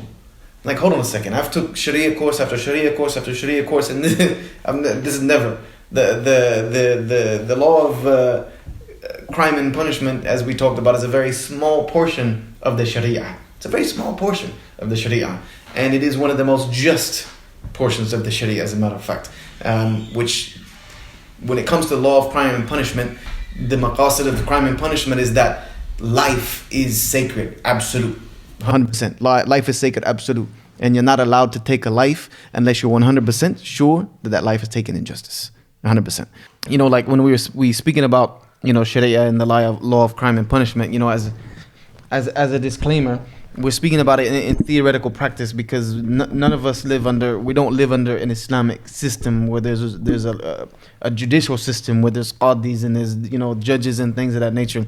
So, and it's also a crime to implement these laws of crime and punishment on your own. You're not the qadi, you're not the judge, you know, so these things are all theoretical in practice. We have to make sure that we put that out there, that none of this is implementable in the Western system whatsoever. We follow the system of law that we live under.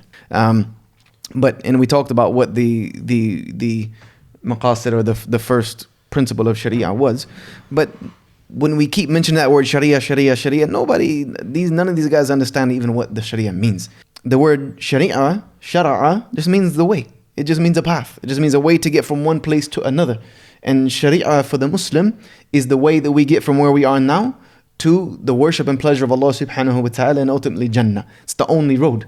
When Allah says Sirat al-Mustaqim, the way we know what the Sirat al-Mustaqim is through the Sharia.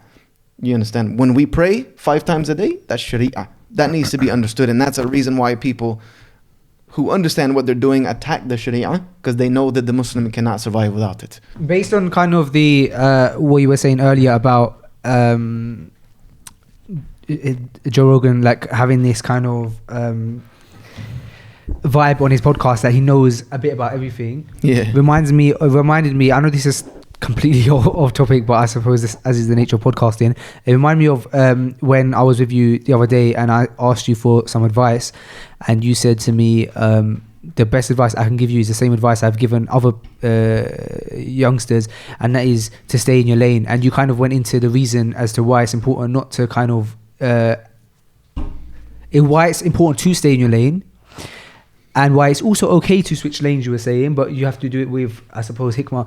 Can you kind of go into that? Because I think that was quite a beneficial talk that you gave to me. I mean, brother Abdul Hakim, you can add on that, because I know that you've also discussed kind of staying in your lane with me as well. Yeah. So yeah, staying in your lane is it's my number one advice to pretty much anyone who is a student of knowledge, or is someone who's looking to get in the field of being a student of knowledge or into da'wah or things of that nature. I always advise them to stay in their lane, because of the simple fact that when you don't, and what do we first talk about what we mean by staying in your lane, yeah? Like for me, for instance, I'm a person who's known for giving da'wah, and my specialty is da'wah when it comes to Christianity. That's my special. That's something that I have a strength in, and I know that's a strength for me. Or giving advice, you know, in matters of the heart to the Muslims. Those are things that I know I have a strength in. Why? Because I have personal connection with them. You know, I was born and raised as a Christian. I know how Christians think. I know how they look at verses of the Quran. You know, I know of the Bible. When they look at a verse of the Bible, you might not see it the way I see it, because I know when they look at it, how they look at it. You understand? So I stick to that. You know, you don't see me making videos about Hinduism and Buddhism and Theism and Judaism. No, because it's not my lane. You understand? It's not my lane. My lane is Christianity when it comes to da'wah and how to give da'wah to Christians and general da'wah or matters of the heart. And I stick to that because it's a strength for me. And that's why for 10 years I've been consistently been able to do what I do, because I've stayed in my lane and I know this lane. The problem is when you get into a lane that's not your lane, is that you are in over your head. You don't know what you're doing. You might be driving a car in that lane that you don't know how to drive. You might not know how to drive a manual. And here you are in this lane with a manual car. Going to cause problems. You're going to get into an accident. You're going to cause havoc on the roadway. And that's what happens when brothers or sisters who get involved into matters in the deen of Islam that they do not have enough grasp of the knowledge of, or grasp of that field or subject, start getting into speaking about those matters. They make mistakes because that's not their lane. You understand? They cause more problem than they do good. You understand? That's just so paramount that you first need to know what your lane is and figure it out. And then you need to stay there. Now, if you want to go into another lane, like let's say I wanted to go into Hinduism and I want to start dealing with giving da'wah to Hindus, maybe I'm going to move to India. Then before I switch lanes, I need to become well versed in this lane. You understand? Spend some time and effort and energy dealing with what I'm going to encounter when I get into this lane, so that when I drift over and I hit my turn signal and get into the other lane, I know what I'm doing. You know what I mean? I don't just to say, oh yeah, that lane looks nice and it's free and it's open, jumping over there. It doesn't work like that. You need to know what you're doing. You mentioned you have to first know what your lane is. How does one go about doing that? You have to know yourself. What are your strengths? What are things that you, number one, are good at? What are things that you're passionate about? And what are things that you think you could do and stay consistent about? Consistency is a key. Consistency is a key. Find out what you're passionate about, what you're good at, what your talents are, and something that you can be consistent in. What you have knowledge on. Yeah, you have to have knowledge of the. We talked about this earlier. I can't give you what I don't have, right? Can't give you what I don't possess. So if you're gonna speak about, especially when it comes to matters of the deen of Allah subhanahu wa ta'ala, because to speak about the deen without proper knowledge is more of a sin than you remaining quiet. You understand? It's a huge, major sin, because you're going to make mistakes that have implications, especially if you have an audience. Especially if you have an audience, you're going to make mistakes that are going to have so far-reaching implications that you're going to be responsible for. You're going to damage not only yourself but other people, and that's a big problem. Whatever you're good at, stick to that. If you want to do something different, that's fine. Grasp the information behind that concept. Stay in your lane until you are able to properly switch over to another subject, a topic. That is, if you want to get into fiqh and you want to start giving fatwa, and you start giving, no problem, that's fine. There's no wrong if you want to help the ummah to understand the deen of Allah subhanahu wa ta'ala when it comes to the rulings and regulations. But have a background in that, have some qualifications, get yourself ready. I'm not going to say, you know what, I'm a martial artist, but I think I want to be a heart surgeon. So I'm going to show up at the hospital and be like, yo, you know what I mean? I'm ready. I'm ready to work. I'm here. I'm invigorated. I read some books, I did some courses online. I'm ready to open somebody up. They're not going to let you near no one, you understand? Because you're going to do some harm, you're going to kill somebody. So it's the same with the deen of Allah subhanahu wa ta'ala. Don't go into matters that you are not ready for and don't have a good grasp on. SubhanAllah, this is so true. And we have plenty of sayings even in English where they say a jack of all trades, a master of none. And you even have SubhanAllah, the thing that you said where in Arabic we have a famous saying where it's فاقد الشيء لا يعطي شيء, that a person who possesses nothing can give you nothing. And I find that SubhanAllah in a world where we live in a society where it's predominantly like heavily influenced by social media, we find a lot of shabab who take it upon themselves, mashallah, to indirectly give fatwa or maybe propagate certain knowledge, which I personally feel that you need many years of understanding and many years of seeking knowledge. And I personally believe, I would rather leave that in, like we hear many stories where the previous ulama and the Salaf Salih, they would actually be frightened to give a fatwa. And I personally believe that it's better that we leave it to those people who are actually well versed, like strong students of knowledge, the shuyukh, and someone who's well versed in that particular. Like, say for example, mashallah, I've seen a few of your videos that when you talk about the Christianity, because alhamdulillah you were a Christian once, and in your journey to Islam, you dwelled quite deep into certain topics. Yeah, I've spent a lifetime on this. You understand? So it's something I feel like I can speak on with authority. When I say something about Christianity, it's because I can prove that. I know what I'm saying with confidence. I'm not just giving you, like some people will even go and they try to get around this whole fatwa thing by saying, well, this is my opinion. This is my opinion. But then they still, try to press that on somebody. If that's your opinion, keep it to yourself. You push it down your throat. You might have seen this with me. Is people, when they ask me for my opinion on something in private, I'll tell you, this is my opinion, but I only hold this opinion valid for me. You understand? I only consider this opinion valid for me because my knowledge is taking me to this place. I don't feel myself qualified to even say that this is an opinion that you should follow. I'm telling you, do not follow my opinion. Do your own research, deal with the scholars yourself. But is this a decision I make for myself? Yes, absolutely. This is a big problem, especially with the youth today. What would you advise, brothers that have a huge platform and, they have a lot of influence on, many of the youth? How would you advise them? Sometimes Allah subhanahu wa ta'ala, He may give us a humbling experience because we take positions that we're not qualified to take. And sometimes, subhanAllah, Allah subhanahu wa ta'ala may afflict you or may humble you. But before, we don't want Allah subhanahu wa ta'ala to humble something in that sense. But what would advise, as an older brother and, as a ustad, that has, alhamdulillah, some background, what would you advise us? And, especially those who have a powerful platform in terms of social media. That is my advice. Stay in your lane. Find what you're good at. Stick with that. You understand? Stick with that. And let that be your passion, because something that you're passionate about and you have talent with, you'll be more successful at. But the problem with the youth is that we're impatient. I don't consider myself a youth anymore. I'm breaking that out of that area of my life. But we're impatient. You understand? And it's hard for us to be consistent, to do the same thing again and again and again and again. But that is the most beneficial thing to do. I've stuck with the same type of da'wah for 10 years now that I've been involved in, or 11 years now that I've been involved in full-time sharing the message of Islam. If you go back to my videos from 2007, 2006 to my videos now, you'll see growth, of course, alhamdulillah. But the subject matter is pretty much along the same line or in the same realm. And I'm fine with that because I feel confident in that. You know what I mean? And when I say something, you can see the passion that I have in it because I know it and I've been doing it for so long, and it's almost like second nature to me. If you ask me to give up and start giving some fatwas and opinions, do I have knowledge where I could reach into what some of the scholars of the Salaf and things have said and derive maybe some opinions here and there? Sure, I could. Is that my strength? If someone pushed me on that, or that became something I had to do every day? Absolutely not. 100%.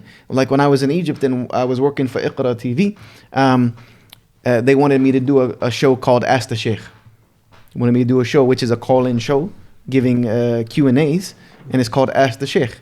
And they said, you're going to be the new host and presenter of Ask the Sheikh. And I was like, well, who's going to be the Sheikh? You know what I mean? They're like, you. I'm like, no. It's not how this is going to work. I'm not going to have people from all over the globe calling me, asking me questions about the deen of Allah subhanahu wa ta'ala when I know I'm not qualified for that position. I'll host a show if you get a sheikh, but I'm not going to be the sheikh. You know what I mean? Hands down. No way. It's just not worth it. Because I'm going to be questioned about that. And that's a big problem you see a lot of brothers make. They get into areas they don't need to be in. And what happens every time? Problems. They create mushkila and fitna. They create problems for themselves and for everyone else. Some people might just like that. Some people just might like to cause problems. If that's your lane, you don't need to be a public figure. You should not have a platform whatsoever. But yeah, we need to stay away from that. Stay with what you're good at and passionate about, and don't speak about it even in that sense until you make sure you have some grounded base in some knowledge and experience. That's the difference. Also experience. Because just knowledge itself is not always a precursor to being able to share that information with others. You understand? Because you might have learned something from Sheikh so-and-so or from the books, but if you've not yet implemented it or applied it or experienced it in any real life circumstance, you might not truly understand it. You might gain a totally different understanding of that knowledge when you have to start applying it. Deep, man. It's like martial arts. If I've taken martial arts 5-6 years, I might have got a black belt. But if I've never been in a fight, if I've never had to actually defend myself, I might not know martial arts as well as I think I do. Because trust me, when you get into a fight and you actually have to use these things, you're going to find out things that do work for you and things that don't work. This is what Bruce Lee was trying to incorporate in his martial art, were things that he has experienced over the years in martial arts that do work and things that don't work. Because there's some things that are nice and they're good for certain reasons and they're good for certain discipline and they're good for certain exercises, but in a real life fight situation, they're just not going to be applicable. If you try to use them, you're going to get beat up. There's a difference between theory and practical. Big difference between theory and practical. It's like just in your driving test, you do theory and you do practical. They have that in America as well? No. Oh. We just get in the wheel and just go. Get behind the wheel and just go at it. All right, so if it's cool with you, brothers, what we'll do is we'll jump into some current events. So we'll talk about, you did current events last time, right, Ustad? Yeah, we did current events. I'm sure we did. Yeah. And we done current events when you were there. Yeah. Alhamdulillah. Let's take a small break, like pause it, and then we'll start new things, and you can set up your mic yourself. Yes, sleeping the night after the night, and then the 2 nights after hijama was rough. Really? Because I couldn't sleep on my back, and I couldn't sleep on my On side because it was right here. Yeah. So it was awkward. it's hard because I can't sleep on my stomach. So But did you have cups on your side as well? Yeah. Yeah, we had on the side of my leg. Sciatica, yeah. So how did you sleep? You just uncomfortably. uncomfortably. Then you use pillows. You could use the pillows. Yeah, I use some Yeah. pillows, but there's only 2 in the hotel, so The marks have gone down very quickly. yeah. No, mashallah, man. That salve, the CBD salve, help a lot with that. It's like, yeah. It helps a lot with healing. What? What's that? The CBD salve that What's you put that? on The CBD. Oh, the oil. Yeah. Oh, helps a lot with. I thought you guys were speaking Arabic. No. No, it's like, I don't understand. Come in a bit on this side. You know when me and Only was bringing Ustad down to your clinic, Yeah. we were saying before we had picked up Brother Yusha, we were saying that we hope that Abdul Hakim doesn't just start speaking to Yusha in Arabic because we want to benefit in it from the discussions that you guys are having. And we're like, every time we bring people to you that speak Arabic, you just start speaking to them in Arabic. No, the whole time. they speak in Arabic, innit? I prefer. Yeah, I purposely don't do that. Yeah, I prefer to speak in English, but they'll speak to me in Arabic, yani. Okay. We want it to benefit. Alhamdulillah. So it's time for current events, and normally when we go into current events, I have Sam, my co-host, here, and then we do a nice little current events jingle, but nobody's here. Well, Sam's not here, so we can't really do that. But we are here, and we're about to do current events, and we're with Brother Abdul Hakim, Brother Yusha Evans, Alhamdulillah, and me, which I now feel like just me, because I'm with Abdullah. And so Nate, have you got some current events ready for us? I'm going to do the jingle alone. Let's get ready for some current events. Current events, Nate Rose. It's just not as fun when it sounds like here. Miss you, man. All right, the first one I have for you kind of touches on what you guys were talking about earlier about kids. There's a mother that started a debate, I believe must have been like Facebook or something, over how old must your kid be before you leave him alone in your house, like to disappear and come back. That is the headline of this story. Oh, like as in like, let's say if I was to go to the shops, I'll leave my kid at home. And the main age they touched on was the main between 8 and 10. Who said 8 and 10? That's what the mother said. Yeah. And there's stories in here that one mother said she left her child in the cot to go to the shop for 20 minutes. But she said she switched off all the appliances so no fire could happen, you know. But there's a lot of people that were against that. Nah, you can't do that. In a cot. So it must be like a really, really small child. Exactly. Ah, But she man. said once she knew the child could crawl out or climb over, she stopped doing it. Yeah, but what if like the child can a child like choke on its own spit or something? I don't know, man. Anything can know, happen. man. Yeah. Anything, man. I don't know, man. I wouldn't personally. Would you, Ustad? No, I don't say that. I don't think there's any age for that. I don't know if there's legally an age for it here in the UK or in America. There must I be. would say it's normally based on how mature your child is. Yeah, it for me depends on how mature my children are. You know what I mean, and whether or not I feel like I could leave them alone or not. I'm not just gonna base that. Okay, you're 8 years old now. You can stay on your own. Yeah, fair. You know what I mean? Yeah. You can handle this. You know, that's not no. I know my own kids. You know what I mean? Whether or not, because I have 2 boys. Alhamdulillah. One is about to be 12, and the other one's about to be 8. It could be a situation where maybe the 8-year-old, I feel like I could leave him by himself. You know what I mean? He's a little bit more independent than the 12-year-old. That, you know, I might not be able to leave my older son. That's. I don't really think you can start a debate on an age on that. You should know your kids. If you don't know your kids well enough like that, don't leave them by themselves. Yeah, it's just Simple as that. and spend more time with your kids. And if they don't know what to do in case of like emergencies or situations, they don't know their own address, they don't know how to call 911 in America, 99 here. Yeah. They don't know your phone number, things like you got to have those things predetermined before you think about leaving your kids by themselves. Right. And then for me, like I have cameras in my home as well, so you know, things like that. So I can see what they're doing at all times. It's called Nest. Oh, I was looking into cameras. So I've got cameras in my house as well. And when I was looking into cameras, I was this close to buying Nest, and then I ended up getting one called Arlo. Have you heard of Arlo? It's like Nest, but it's wireless, and it doesn't require. Nest is wireless too. The ones that you have in the States, anyway. Oh, really? You got to plug them in to an electrical outlet, but they're wireless. They work off Wi-Fi. Right. No, but you got to plug them in.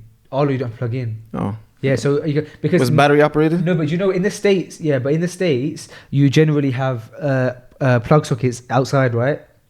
Outside the house. Yeah. So we don't generally have that in the UK. Yeah. I have camera. For me, my cameras are in my house.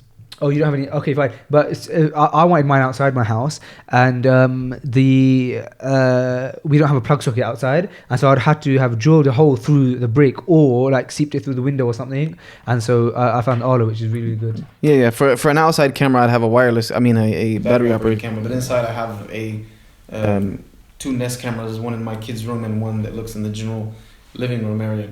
Nest is meant to be the best one for quality. I've gone to drop my wife off the store, and I've left my eldest son and youngest son along with our daughter who's 4. But at the same time, I have a camera, so I'm knowing what's going on at all times. Yeah. Or if they go into the next room, it notifies me that they've entered into that room, so I can see what's going on. Yeah, you gotta take precautions, the kids these days. I don't have cameras in my house. You lot making me feel left out now. Can you go get cameras, man? Need to get cameras. Yeah. Need to get. Do you know what? I wanted to get cameras outside my house because. I don't know, man. Maybe I'm just like overprotective. Once I got married, I was like, nah, because and also because, for example, let's say if I'm not at home, this camera, what it can do is from the phone you can speak. I think you could have an S as well. Yeah. And you can. It has a microphone and a speaker on the camera, and so if I speak even from here, if I speak to my camera now, it will live come out of the camera.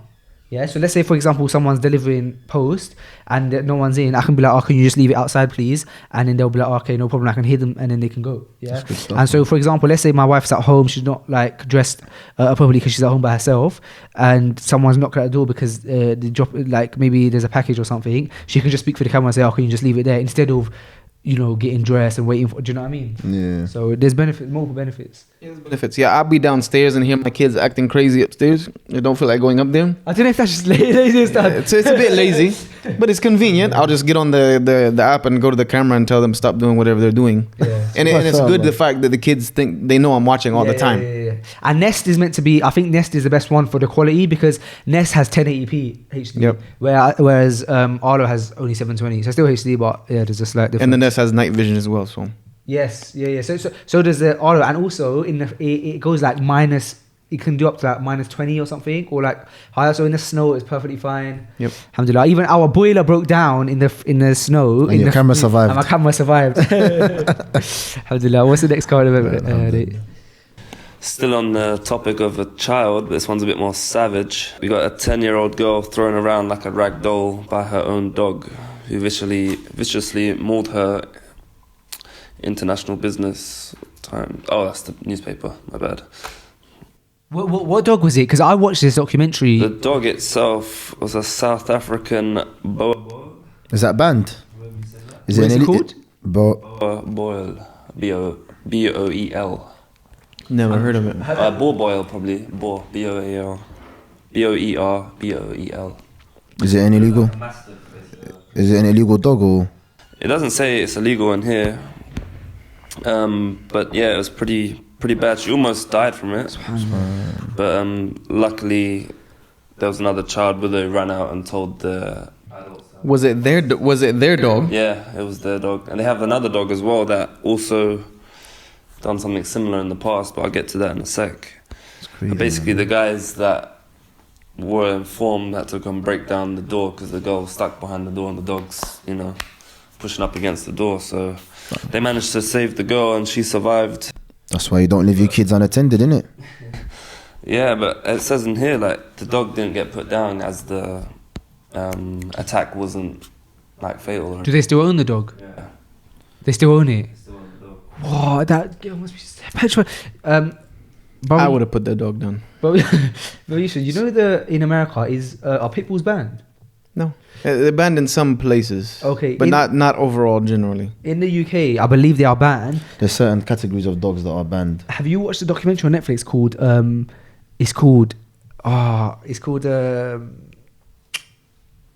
Something about not some English dogs. Guy done it.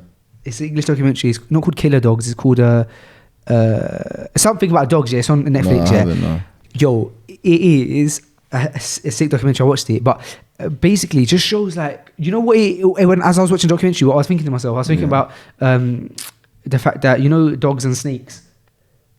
Is it true that dogs and snakes are the most likely or possessed animals or something like that? I'm not in them.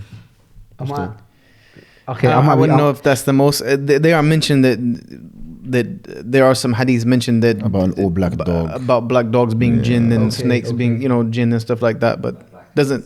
But I don't know if it mentions that like they are the most. Okay, fine. But when I was looking at these dogs, I was thinking, there was this one dog, for example, that so basically the documentary was about dogs who attack like their owners or something, and they have to get sectioned, and dogs get put in. They either get put down, or they get put into like this like dog home and stuff. And it was about illegal dogs, and there's this one dog who attacked its owner or something like that, and the owner was like, oh, you know, they wanted to keep their dog because they were like, no, like my dog has like never been like this. It's just completely out of character and stuff. And all of a sudden, it just switched. So it's like you can have a pet dog for like many years, and then it just for some reason switches. Yeah, 'cause we had a dog which was half pit bull and half staff. Oof. But we got it from a home that was quite abusive to it, so it was maybe I think it was a year old when we got it, and it was like skin and bone. But then when my mum fed it, it just turned into this hulk of a animal. But it was so temperamental. Really? Like with me it was fine because I was a chilled person as it is. But when my brothers and that came in, it would all be in its face, and it just lunged straight away. Like I think it bit my sister, my mum, and other guys that would just come running in the house like protect. Like the stairs, my sister came running in straight up the stairs, all in a black hoodie, tracksuit, just jumped straight at her, and like no warning. But they try and blame the dog for that, but I would say that's my sister's fault. What happened to the dog? My mum eventually put it down. Is it? Yeah, then we had another one, like a puppy of it, that got given away, so it was sad really. I don't think it was the dog's fault. Everyone just teased him. But didn't bite me.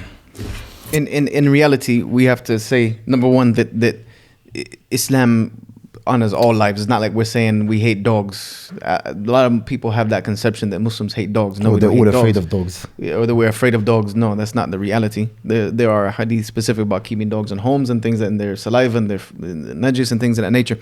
But this also is the exception to the rule when it comes to dogs. The dogs turn on people and stuff. It is the exception to the rule, but dogs can be vicious. You have to keep in mind that there's an animal. You understand? You have to keep in mind that this is an animal with an intellect that is not like our intellect. You understand? You can't like speak to it. No, well, you can't think that this dog is gonna act the way that you want it to behave and act because it was created with a fitrah. You understand? Allah created this animal with a fitrah, and it can have problems just like human beings have problems. There are people just like people. So this guy was so nice. We never expected none from him. He murdered 50 people. You know, so that can happen to any living being. But the difference with dogs is that dogs are, especially like pit bulls and Dobermans and Rottweilers and other, they have the potential to do great damage. Because in reality, the most aggressive dogs are the little dogs. The little ones, like those little chihuahuas and things of that nature. If they were big enough to hurt you, they would probably be like the most vicious animal that you could own, because they hate everybody. I think they say that about house cats as well. They say that the house cats, if they were the size of like lions and the big cats, we'd be in trouble. Yeah. We'd be in trouble. So yeah, it all goes back to that. You have to keep an eye on your kids and things of that nature. If you're gonna have an animal that can, as a Muslim, if you have a dog, it should be for purpose and hunting or whatever, protection outside. But if you're gonna have your children around animals like that in the general sense, then you need to watch, especially if you know that animal has the capabilities to do damage or kill your children. I had a friend who, when his little brother was born, they had a cat, and then when the little brother was born, the cat became very jealous because the mother would spend a lot of time with the baby and not maybe give as much time to the cat, and the cat started like showing like signs of being aggressive towards the baby, and so they had to give the cat away. SubhanAllah, man. That happens with my other babies. Really? No, I'm not in that way. As in, so for example, when you're showing too much attention to one, obviously, naturally, kids, subhanAllah. Adults get jealous, let alone kids, man. Don't give your kids away. No, obviously, no. I love my kids, alhamdulillah. Alhamdulillah. What's the next current event date? The next one is to do with the snow, which is just to show how unprepared we are as a country when it comes to weather. We have elderly woman found dead under a snow-covered car after the blizzards in Leeds. There's a lady of 75. They have no evidence of how she was there, what happened to her. They just have identified her person and have contacted her family, but she was just found under the car, by the side of the car, covered with the snow as well. That's what the Khatib was talking about this week in regards to when the weather is cold. It's very, very important as a Muslim that we check on our neighbours, and especially the elderly, because they're the most vulnerable, the young and the elderly in these times. And as a Muslim, especially we know that in Islam there's a lot of rights that our neighbours have over us. Sahih Ustad. And it's important that we knock on our neighbour's door and see, especially if they're elderly, that we see if they're okay or not. So much so that the Prophet ﷺ said, Jibreel impressed upon me the rights of the neighbors so much is that I thought he would give them the right of inheritance. Subhanallah. Look at that. They could even, they were afraid that even they were going to inherit them. Subhanallah. That's deep stuff, man. That is deep. We're going to have to, unfortunately, call that an end of current events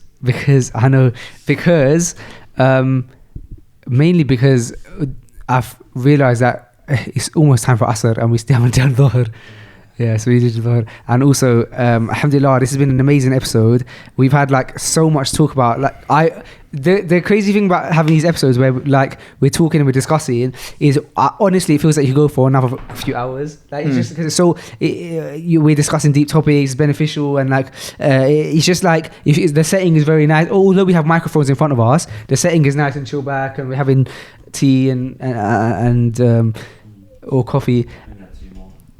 But unfortunately, no, it was a pleasure, man. We have to. Abdul Hakim, it was a shame because you missed some of it as well. No, alhamdulillah, it was a pleasure to be with our brother and our ustad, brother Yusha Evans. Alhamdulillah, I've always wanted to meet the brother. Alhamdulillah, I got to meet him. Not only did I meet him, I actually done his hijama. Alhamdulillah. So alhamdulillah, may Allah subhanahu wa ta'ala, grant you inshallah success in dunya and akhirah. Ameen. And all of us, yes, and increase, all of us in ikhlas, and allow us to do khair in dunya and akhirah, inshallah. And jazakallah khair. It was a pleasure to have you over, brother Yusha, man. And keep up the good work. It's my pleasure to be here as always, and I'll be seeing you next time I come back to London to get sorted out. Wallahi, that was my pleasure. The treatment. Inshallah. Wallah.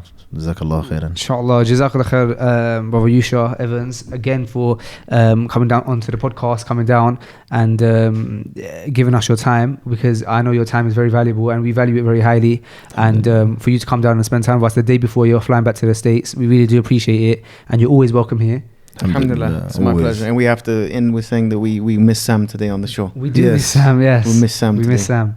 But you because normally Sam does the intro, so after we've recorded every episode we do the intro, and so we do actually the intro at the end, and normally Sam does it with me, but because Sam isn't here, would you guys be happy to stick around and for an extra 5 minutes and sit with me while I do the intro? What now? Yeah, because I'm feeling lonely. Yeah, now. Yeah. Khalas, we do it now, all right, cool, inshallah. All right, guys, this has been episode 48, Freshly Grounded. Inshallah, please do make dua for Sam, and he'll be back in the next episode, inshallah. Episode 50 is coming up. We don't know what we're doing. We're meant to go to Ireland for it, but I don't know if that's happening anymore. Inshallah, we got an episode that's going to be happening in Gambia next month. April, we'll be in Gambia for the Spot Project, both Sam and I. And with that being said, guys, please do subscribe. Head over to patreon.com/freshly grounded to support. If you want to sponsor the episode, head over to freshlygrounded.com/partner. Obviously not this episode because it's done, but if you want to sponsor a future episode, brother Abdul Hakim, if the people want to see you, contact you, get hijama, how can they access you? They can look on our social media outlets, on Instagram, Sunnah_remedies, Facebook, Sunnah Remedies, and our website, www.sunnahremedies.co.uk. And alhamdulillah, we're more than happy to see your supporters and your what they called Faisal fans or Freshly Grounded supporters. Yeah, just make sure you quote Freshly Grounded when you go there, so you can show him where it's coming from, where love's coming from. Also, if you guys want to check out more of brother Yusha Evans' work, head over to, you can go to YouTube, check out, type in Yusha Evans, go to Instagram at Yusha Evans, or go to Facebook and join the other almost 500,000 people who follow him, Yusha Evans on Facebook. So guys, jazakallah khair again, and inshallah we'll see you soon. Assalamu alaikum. Inshallah.